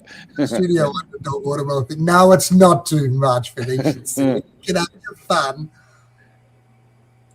You can have your Pull up a fun. 116520 in black, because I honestly think it's between these two models, not the first ceramic model, but the 12 series and the 116520.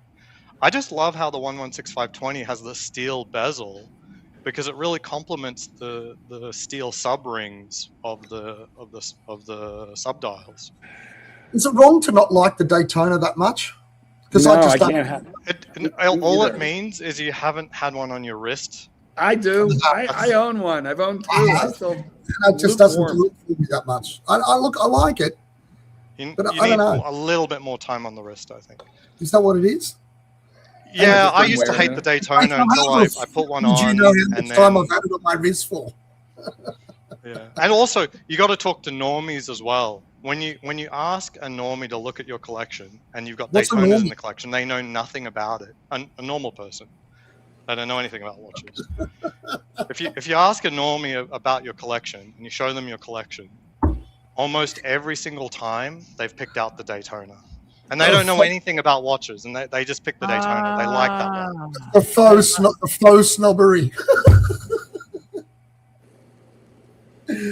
Oh my god! So I think objectively, it's actually the nicest watch. As in, as best as I can tell, when I ask normies to pick a watch out of the box. You see, I'm going to tell you something, right? Just as a watch all by itself, I forget the name Daytona and everything, right?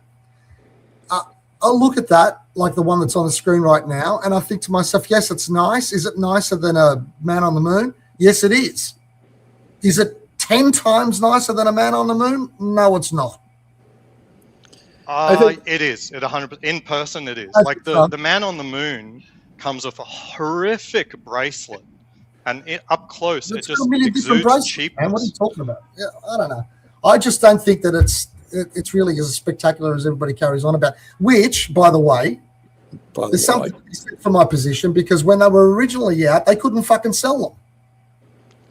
My favorite part of this conversation is finding out that Aussie expat invites homeless people into his house to pick a watch out of the box and then slams it on their fingers. Yeah, he's a real sicko. Because nobody just shows their box full of watches to normies and says pick one. Like I entertain. I have guests. I see. And sometimes I'm curious. I was like, show us your watch collection. Expat's got a real thing about pick one. His snobbery, hasn't he? What is this? You get off on looking down at people. What is that? Did something happen in your childhood or something to bring this up?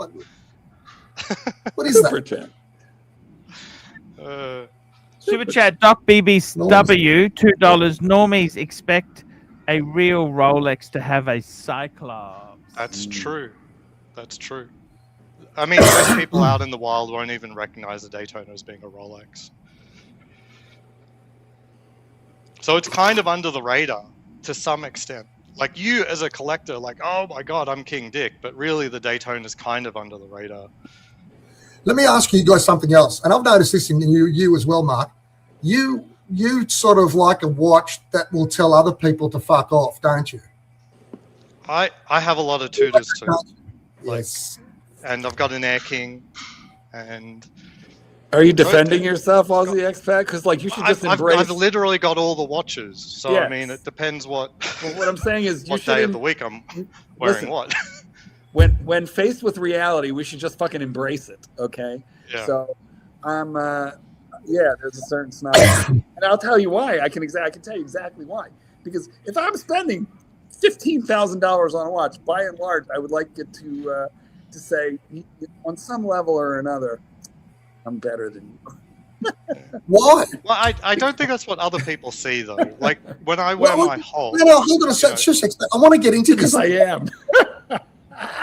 No, look, when I wear my Hulk, I'm aware of what other people see, and what they see is a color watch, and they probably think it's wait a minute, we'll get to you. We'll get to you in a minute.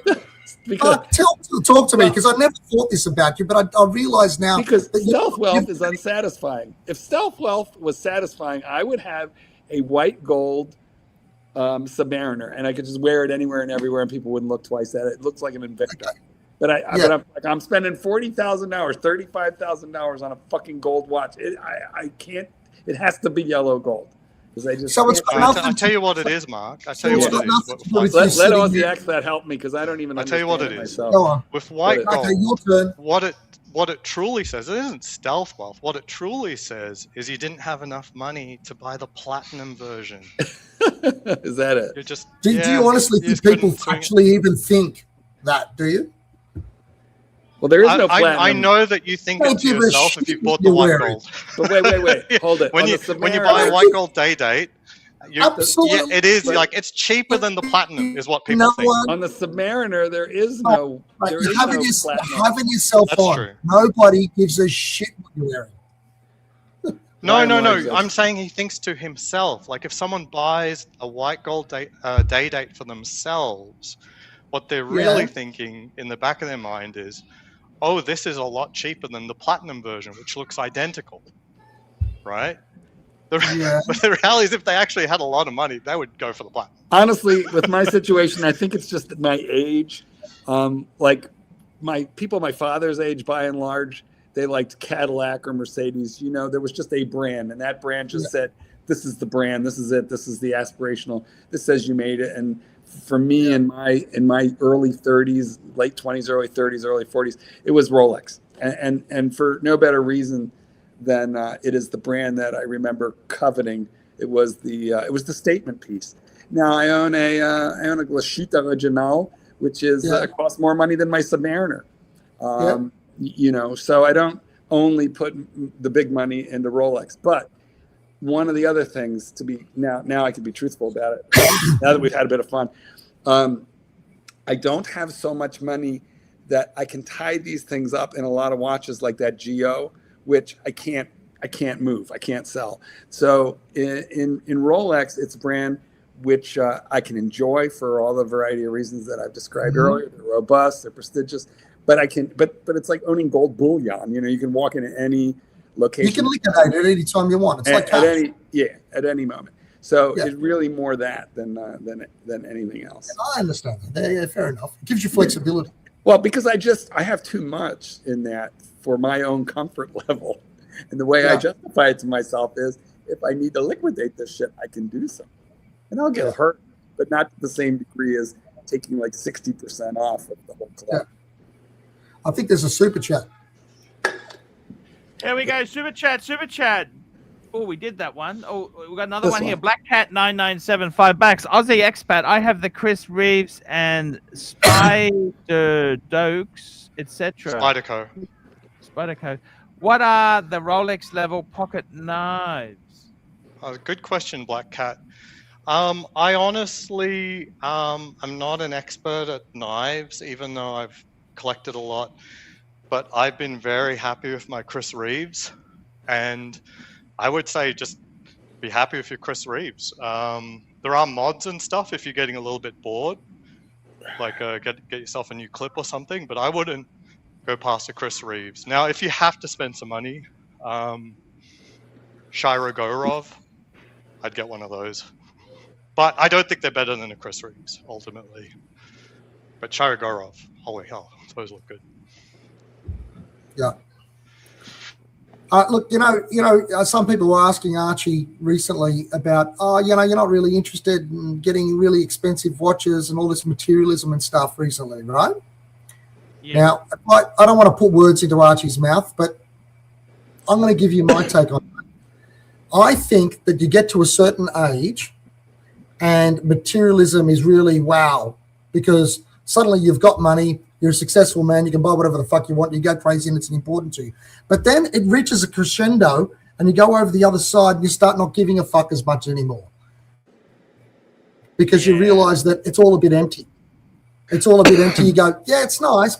You get something, I've got to like it because I've got to like it for myself. And I look at it and I don't have to show it to anybody. I just get my own satisfaction out of it. Get in that same vein. In that same vein, some of these things like Breitlings and stuff like that, where you can get a nice watch, you don't have to show it off to somebody else for somebody to go, oh, wow, he's got that, right? If that's not really your motivation anymore, it actually frees you up. It frees you up psychologically to get something which you like, and you don't give a fuck what anybody else thinks. You know, I had the McMansion, the 5,000 square foot house. I had the 35-foot motorhome. I had all the, and you're 100% right. Eventually, Yeah, the stopped. motorhome. That's cool. Yeah, I used to. It was fun. We took the kids all over the country. But at the end of the day, there's this point when you stop buying stuff for show and you realize you don't have. I've been through the phase where I craved the toys, and now maybe I'll just get what I like.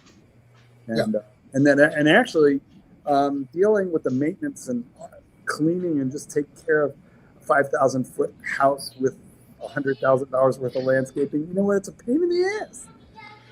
I tell you what I've heard about big house, small house. Yeah. When you've got a young family, it's better to get as small as you can get without it affecting your lifestyle. So, okay, a bedroom for each kid. Yeah. That way you've got less overhead. The kids aren't like 5 rooms down the hall type problem. Honest to God, we had rooms that we never set foot in. Yeah, precisely. But when you are much, much older, like beyond traveling, the bigger house becomes a lot more attractive. I forgot for what reasons. It's no, I you're can't. Spending a lot of time at I'm home, there. and you have the grandkids over, and you do more Actually entertaining. That changes a bit when your kids leave home. Like look at Archie at the moment. His kids have left home. It's a bit of an empty nest. Your requirements are different. Yeah, empty nest. It needs to go down again. But then once you've got lots of grandkids and you want to be able to entertain all of them coming home for Christmas or something like that, that's when the really big house is really entertaining. So like 70 plus is when you want the really big house. Super chat. Crown Gold, $2. Chief tip, what model car do you and your wife drive? He's got an Audi A5. RS5. The wife has a Fiat. I've got an Audi RS5 convertible, and my wife's got a Porsche Cayenne, and we've got a Jeep Grand Cherokee, which I use to go in the woods with. But overseas in Greece, I've got an Audi A8 and an Alfa Romeo Spider. Ooh. And 6 motorbikes. Wow, this is a lot of vehicles. You don't have a second family, unbeknownst to your wife over there, do you? Like, No. But the good thing is, because the thing is that's a family home that we've had over there for generations, and it's now ours. But what happened was, the good thing is you go over there for a Greek holiday in June or July, and you literally don't have to pack anything because your summer clothes are already over there, and you're just taking a few minor things with you, and that's it. And you go home, and you literally go home, open the door, and everything's still there from last year, which is nice. It's a different life, Is it clean? Somebody dust it before you get there? Yes, we've got people that go and do that. Of course you do. The Do they start the cars up for you? What do you do for the cars? Actually, we've got trickle charges for the cars. There's a rule over there where you've got these special number plates for people who are non-residents, and they lock them up on the road. and check the speedo and stuff, what your odometer reading is. So nobody else can drive it around until you go there again. But yeah, it's good. But you see, that's not for show-off purposes. That's just literally, it's much easier to do that than to. The cars over in Europe are cheap, like really cheap. I got that A8 years ago, right? Like many years ago, probably around about 2009, I think it was. No, 2010 I got it. It was like 4 years old, and I bought it tax-free from and I think it was the Argentine ambassador's car, because we were from overseas. We could get it cheap without paying the taxes. We paid I think it was $40,000 for it. Peanuts. Yeah. Super chat. Super chat. Go Gophers, $2. Best watch-related books for Christmas, Arch. I think that new Submariner book sounds good. The Nick Folks Submariner book is a great book. Let me show you the one. And there's the new Date Just book too. Yes, the Date Just book. Which one's that? There's a Nick Folks. There's a fantastic. Where's Marky gone? He's coming back. Rolex Red book is terrible. Don't do that. So what's this? What's the this? Red book? What do you think of that as a gift to a kid? To get him in. Yeah. That's the one. What is I don't this? think it would get them in. I didn't even take the plastic off of this one, fella. my AD, the AD gave it to me. It's still all shrink wrap. They just gave it to me. Are they giving out silk-lined ones? Is that?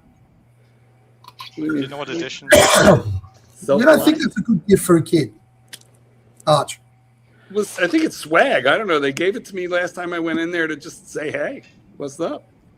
They went down to as low as I think $50 in USA on Amazon, which is crazy. I paid $200 for mine. Why didn't the AD give you one? They gave 1 me minute. one. I got it on release. I mean, the ADs eventually got theirs, but I brought it into my AD so they could take a look, and they were interested. Okay, that's nice. Because they only got them like about 8 months later or something like that. Is that the one that like tells you how much of each one of the subs were manufactured?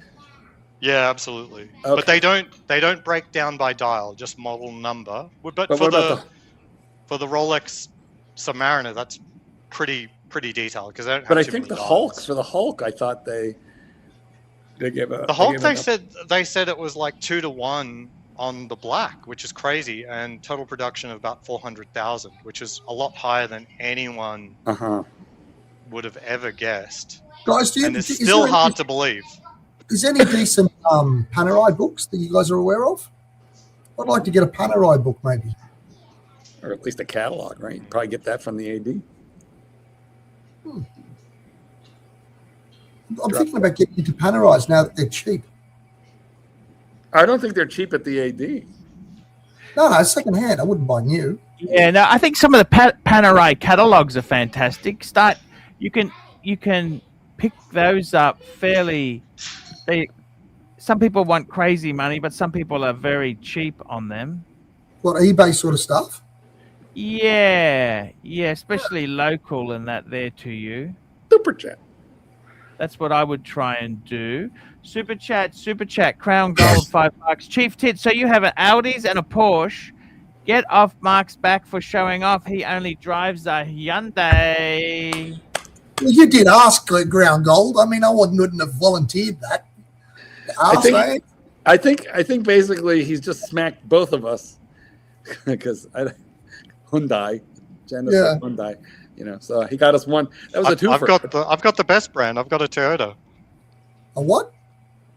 Toyota. Oh, I thought you were going to say a Turda. The only actual luxury brand. Let's see. How so? How's that? I'll bite. Go ahead. Explain yourself. What's more valuable, time or money? Okay, there you go. Well, it's time. I don't know. I'll never be wasting my time for Toyota. Could waste a lot of time with a Porsche SUV. I don't know. I get very happy to get into my car, and I try to have a car that makes me like thrilled to be in it, and I sure have that now. Which is the out of all the cars you've ever had, Mark? Which is the most which has been the most reliable? Probably the Lexus, but it's really not a totally fair question because I like never keep a car long. Like 4 years is an enormously long time for me to keep a car. Oh, really? Okay. Yeah, So 2 years, 3 years. So I don't keep them long enough to need tires, brakes, or repairs. Okay. But I will say the Lexus. The funny thing is about the Lexus, though, is that it was, although, it was well appointed and it was a luxurious car, it was a very boring car to be inside of and to drive. And I like a little bit of excitement. What about you? What about you, Arch? What's the most reliable car you've ever had, Arch, out of all of yours? I got to tell you, I've had a few cars, and I bought a BMW when I was young. My business did well. I bought a 318i, and it really was good. Like everyone talks about the E30 being so fantastic and fantastic, but so I bought it as a demo. It had about 4,000 or 6,000, I can't remember, 4,000 kilometers on it. And I had it until about 155. So once it got over 120,000, 140,000, more stuff started to break and deteriorate. Yeah. So I think a BMW is good to about 150. Yeah. Okay. The most reliable car, no question at all, that I've had, Honda. I had the Honda 2.4 liter Accord. We did 155,000. Never any serious problems. It was still the only reason my wife had an accident in it. It was actually a very safe car. Hmm. A Honda Accord, and that was the 2. Now the thing is, if you say Honda, then people say, they look at the new Hondas. They're nowhere near as reliable because Honda's moved to that 2.4 liter engine was non-turbo, naturally aspirated. They've now moved to a 1.5 liter turbo. So the dynamics of that engine, a turbo is never going to be as reliable as a non-turbo engine, especially a very small size displacement. So I would have to say that Honda was probably the Honda we've got. Then we had the Civic. After that, we got a Civic, which has got nearly 300,000 kilometers, and it's had very little go wrong. I missed it. What was the first Honda? 300. The first was a Honda Accord, the American bodied one, not the Euro. It was the bigger one. Remember they had the Euro and the non-Euro. They had some so that was actually. I'll pull up a photo. Amazing. I will pull up a photo. Awesome. Let's pull up a photo and have. Is that the one that used to have? Is that the one that used to have pop-up lights as well, or not? No. So let's have a look at this here. So Honda Accord 2007 black. I'll show you this to you. Da-da. That's what. No, actually, that's the Euro. This is it here. That's what it looks like there. That's the same alloys we had. That car, bang per buck. It was actually quite luxurious. It looked a lot more expensive than it was. We got it for just under 30 grand. Which was it was an amazing car. Then we had after that Honda Civic. 2013 blue.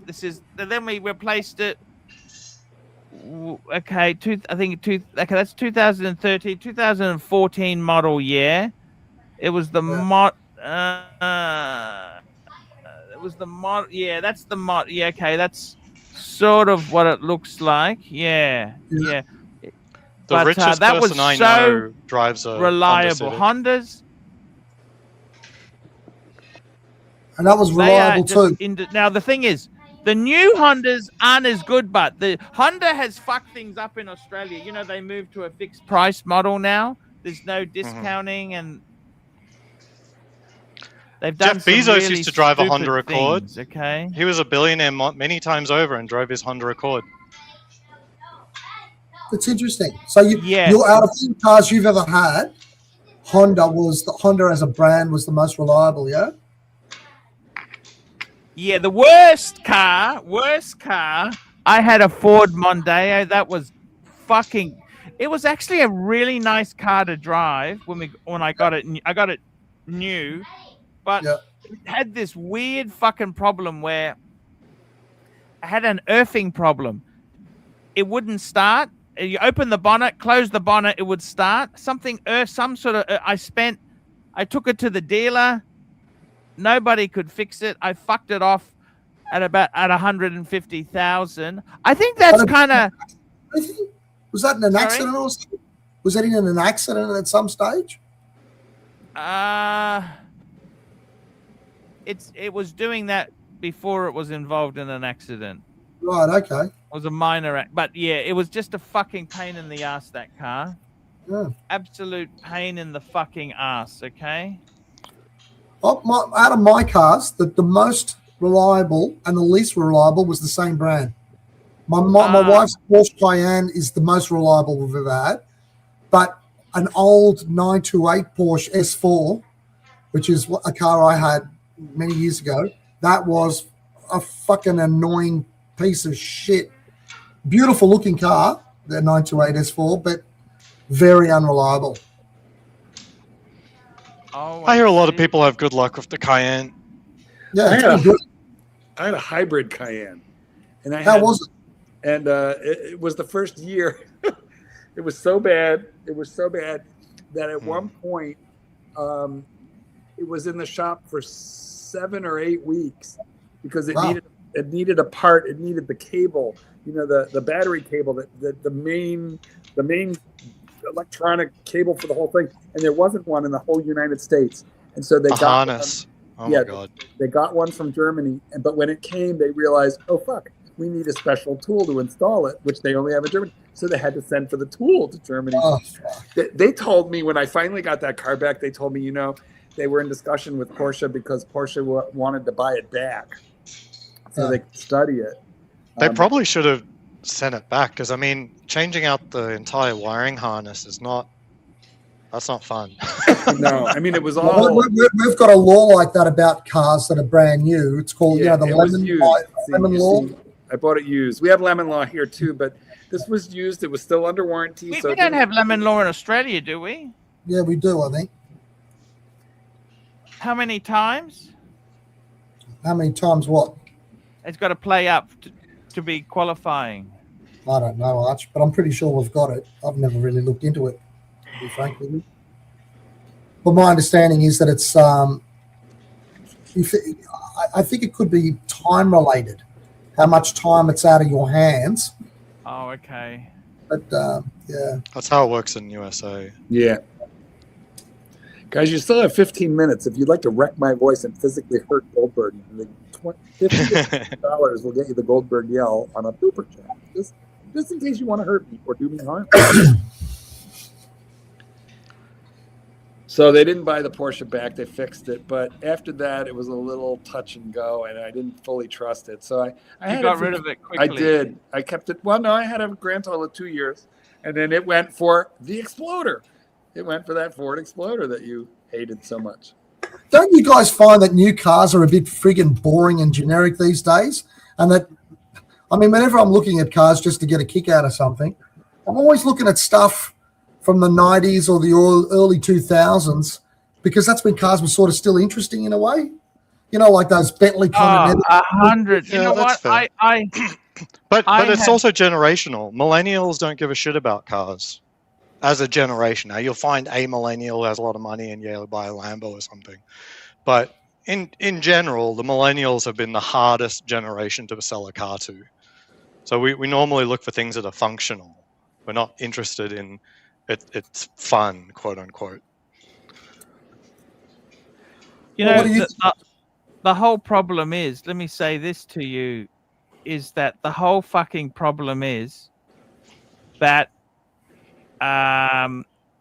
yes, the whole cars now have, once they've gone electric, they're not fun anymore. You go to a BMW dealer or a Mercedes dealer, they don't have an SL. All these cars, I tell you what's happened, Chief Tit, they mainly want to sell SUVs to you. Like you go to BMW or a Mercedes dealer, they have they don't even have a 3 Series, a 5 Series, and a 7 on the floor. Yeah. They want to sell the SUVs. Yeah. Yeah. But they're all boring. They all look the same. How many cars, especially these new Chinese things, they all look like a Porsche Cayenne, like some sort of hybrid between a Porsche Cayenne and a BMW. It's like they all look like an SUV. I mean, the Cayenne is hardly the most unique-looking vehicle. I mean, they all look the same. It came out. That's the point. When it came out, it was the first of the ones that was like a curvy SUV. Before that, the first crossover is what you're saying. I think BMW had a lot more SUVs than Porsche when Porsche went in. No, but I'm saying that Porsche is the first one to have like a curvy looking SUV. The rest were very blocky, and a lot of companies have then followed after that, like Aston Martin and all of them when they do their stupid SUV. It's ridiculous. But anyway, the point is, we're getting off the point. The point being, they're all really boring. Yes, they're all boring. You go there to the fucking dealer and they're all got SUVs to throw in your face, and gone are the days where you could look at something and go, oh, wow, look at that romantic little roadster. Do you know what I mean? Nobody wants them anymore. That's why they only make SUVs. Is that because people don't usually watch movies anymore? Is that because of the movie thing has gone and people are sort of like more interested in 10-second videos and that? Whereas no, it's just it's functionality. People just find SUVs more comfortable to literally sit in, get in, and get out of. More It practical. carries more all shit. stuff. Yeah, I That's know, all but there what, is to it. that was It's still not the even same. an off-road aspect. It's just I know, they're more but comfortable. I understand that, but we all sort of had. We've all. I mean, it's not as if cars weren't functional before. But what I'm saying is that the romanticism associated with cars is It's not gone. It's associated gone. with this As I said, current like generation. the Why do you current think- generation with disposable income, supposedly, is millennials, and millennials don't give a shit about cars. Yeah, I know, but why? That's my point. I know that. But- Stating the obvious. I don't know. Like that's your bag. It's sort of like asking No, why but don't that's why what I'm saying. doesn't I think it's why got to do with movies. why doesn't Gen Z love the Beatles? Why aren't they buying Beatles albums all over? Shut up for a second, and I'll tell you why.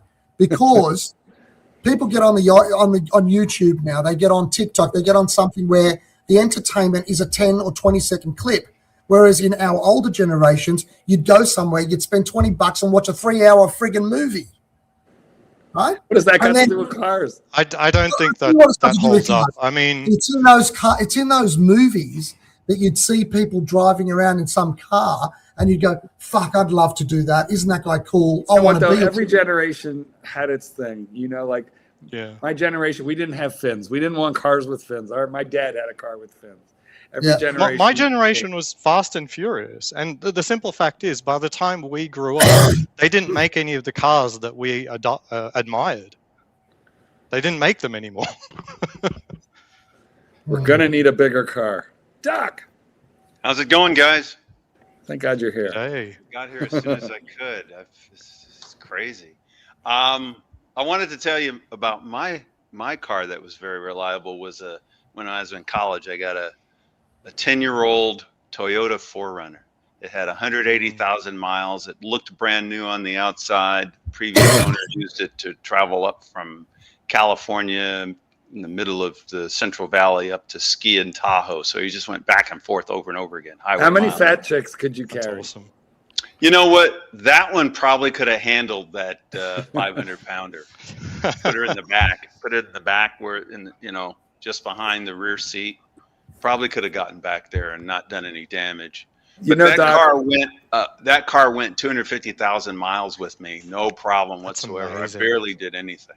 all like the I changed YouTubers oil. measure the size of cars by seeing how many, like Costco tubs of toilet paper, that you could fit into the vehicle. But I think the fat chick, the fat chick, gauge is really, better, because it not only tells you how much room you have in there, how many cubic feet, but like how good the suspension is.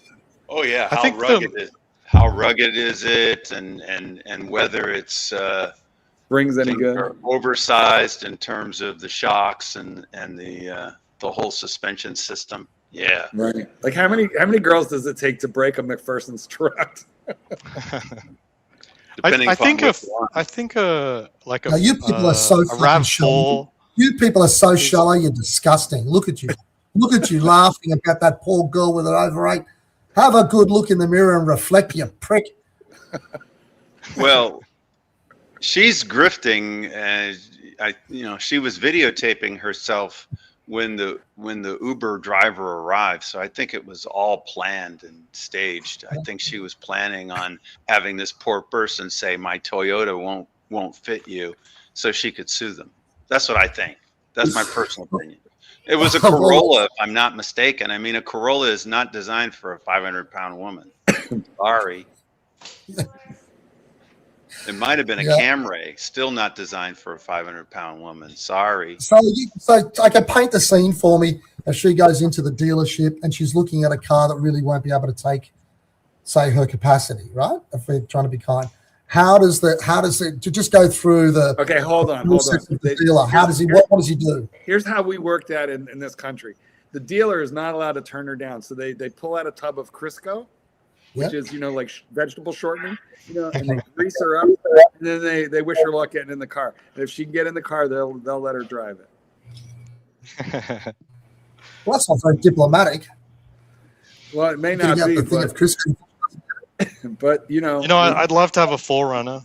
I'm sure that 4Runner you had is probably still going today, I want a Land Rover. unless it was totaled.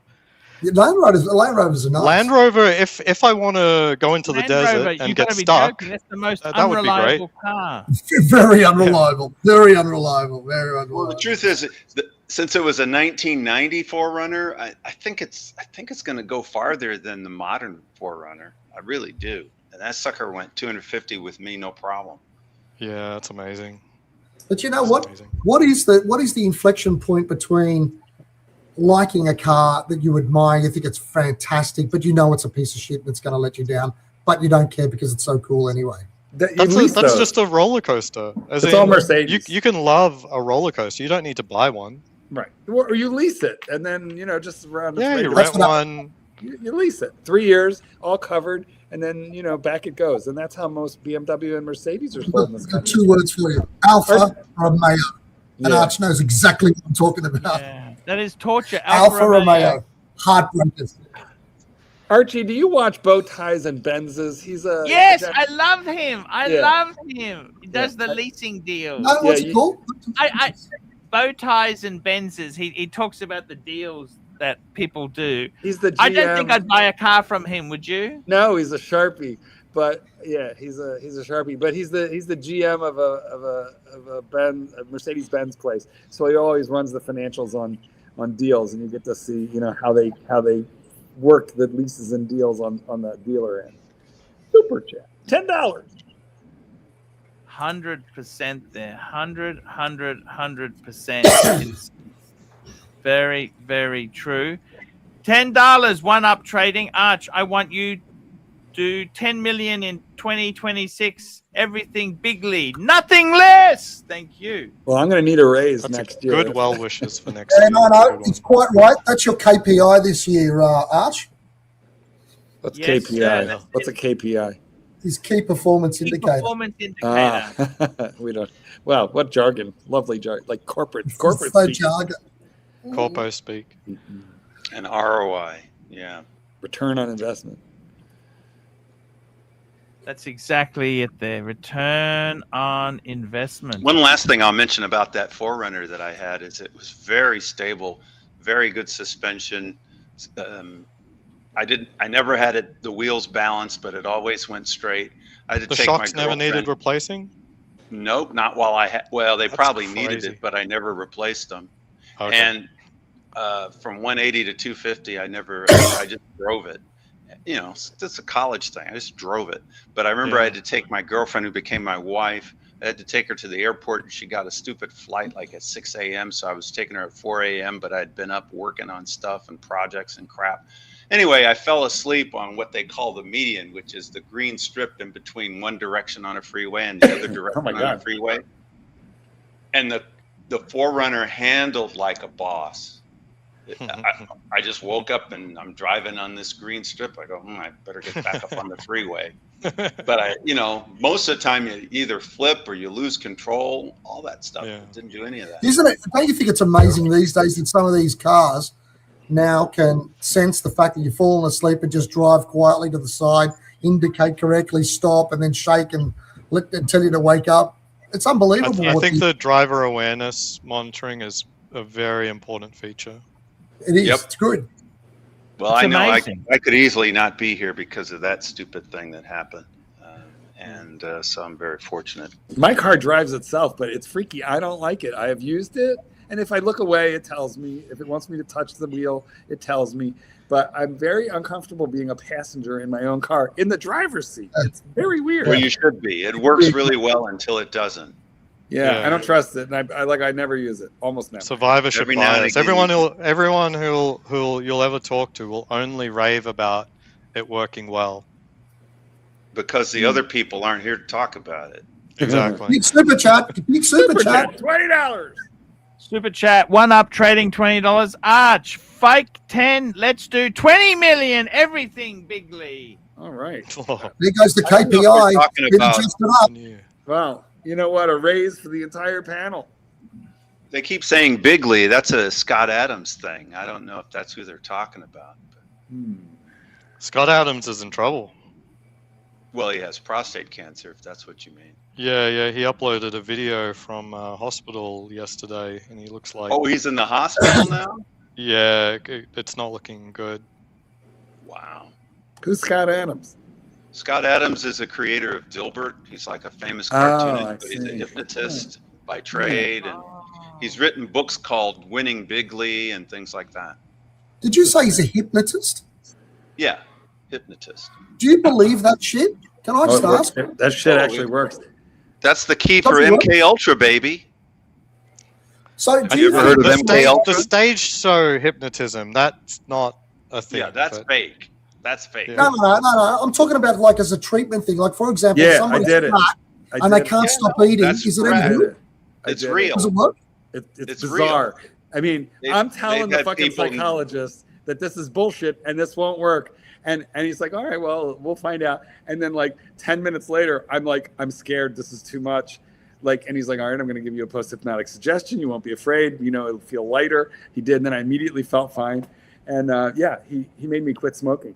They've got documented hypnotists who have provided substitutes for general anesthesia so people could undergo very significant surgeries. Yeah, a lot of women do childbirth or any of that stuff. But anyway, it's fucking remarkable. But it's not like but it's not like what like Expat was saying. It's not like the stuff you see on stage. You're not going to bark like a chicken and dance. Of course not. I understand it. But let me ask you this: somebody that's, for example, overweight and they get this hypnotism, like hypnotherapy, can they get them to stop eating and shit and all of that type of thing? It sometimes works. Help me quit smoking. I think it can, but it won't be like they'll have to keep seeing them. Like the amount of suggestion will be moderate, right? I went once a week for a while, and it will fade over time. So if you maintain it, I think it could work. It's certainly not the cheapest way to go about anything in particular, perhaps, but it was that's very interesting. I didn't believe it. I kept telling him this is bullshit. I'm not a good subject for this because I have strong willpower and I just don't think this is going to work. And then he did what he did. And I was like, motherfucker, this is actually frightening. And like I said, he had to during the hypnosis process, he had to tell me it's not going to be scary. I won't feel out of control because I felt like zombie. You're not awake, but you are also not asleep. It is a state of consciousness that like most people can experience, but aren't really particularly aware of. It's very interesting. Very interesting indeed. Super chat, Crown Gold, $5. Mark, Arch, can you give a 300% raise? Arch, can you give a 300% raise in 2026? Unfortunately, 300% of zero is still zero. You know what, though? I'll feel much better about my raise because, it's a raise. $50! $50!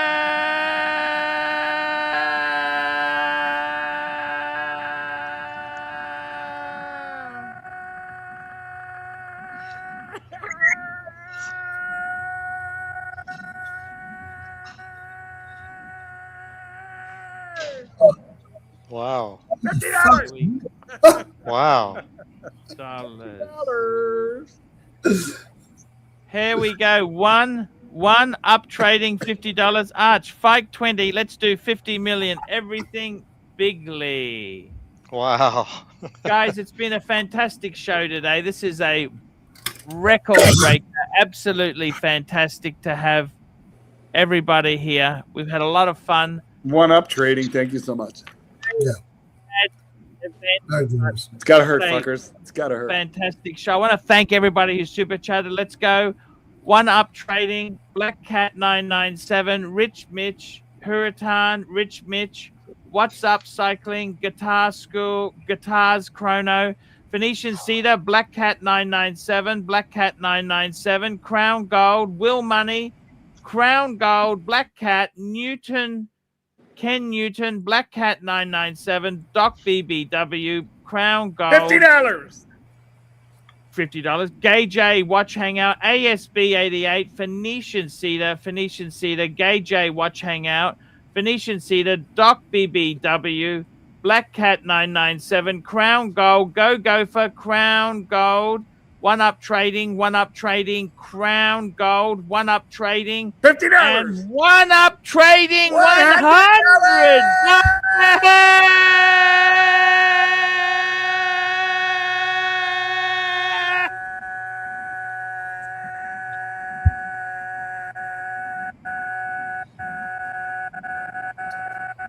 He's going to explode. I think he's stuck. He's stuck. There you go, guys. What a Gotta say, There's $100. no fucking That's today, a huh? crazy super chat. What a great $100. show. Thank you so much there, guys. Thank If you stay, $100 super chat. any of you guys who are on the panel want to chat, I'm going to keep the show. I'm going to close it, and then you guys can Thank always you, One Up chat Trading. there. So anyone stay there. I'll bring you back once it closes. Okay, guys. Are See you taking tomorrow. the day off tomorrow? Is tomorrow your day off? Or Yes, it is. what's going on? Sorry, it's my day off tomorrow. Thank God. Okay. Thought I'd ask. Thank you all, our Later, super guys. chatters. I talked Especially Curly those into boys. doing a political show on your day off, which is scheduled for thank tomorrow. Hi, guys. It's Archie Luxury. Guys, I want to talk to you about David SW. David SW, David SW. Guys, if you are in America, if you are looking for a Rolex watch of your dreams, in fact, if you're looking for a contemporary modern wristwatch, I strongly advise you to look at David SW. Guys, don't play the dealer games. Don't bring in chocolates or Krispy Kremes for your dealer hoping to get a Rolex at retail. It's futile. Please, guys, save your dignity. Keep some pride. Go to David SW. I would highly recommend David SW, David SW. If you're in America and you're looking for a watch, go to David SW, David SW, David SW.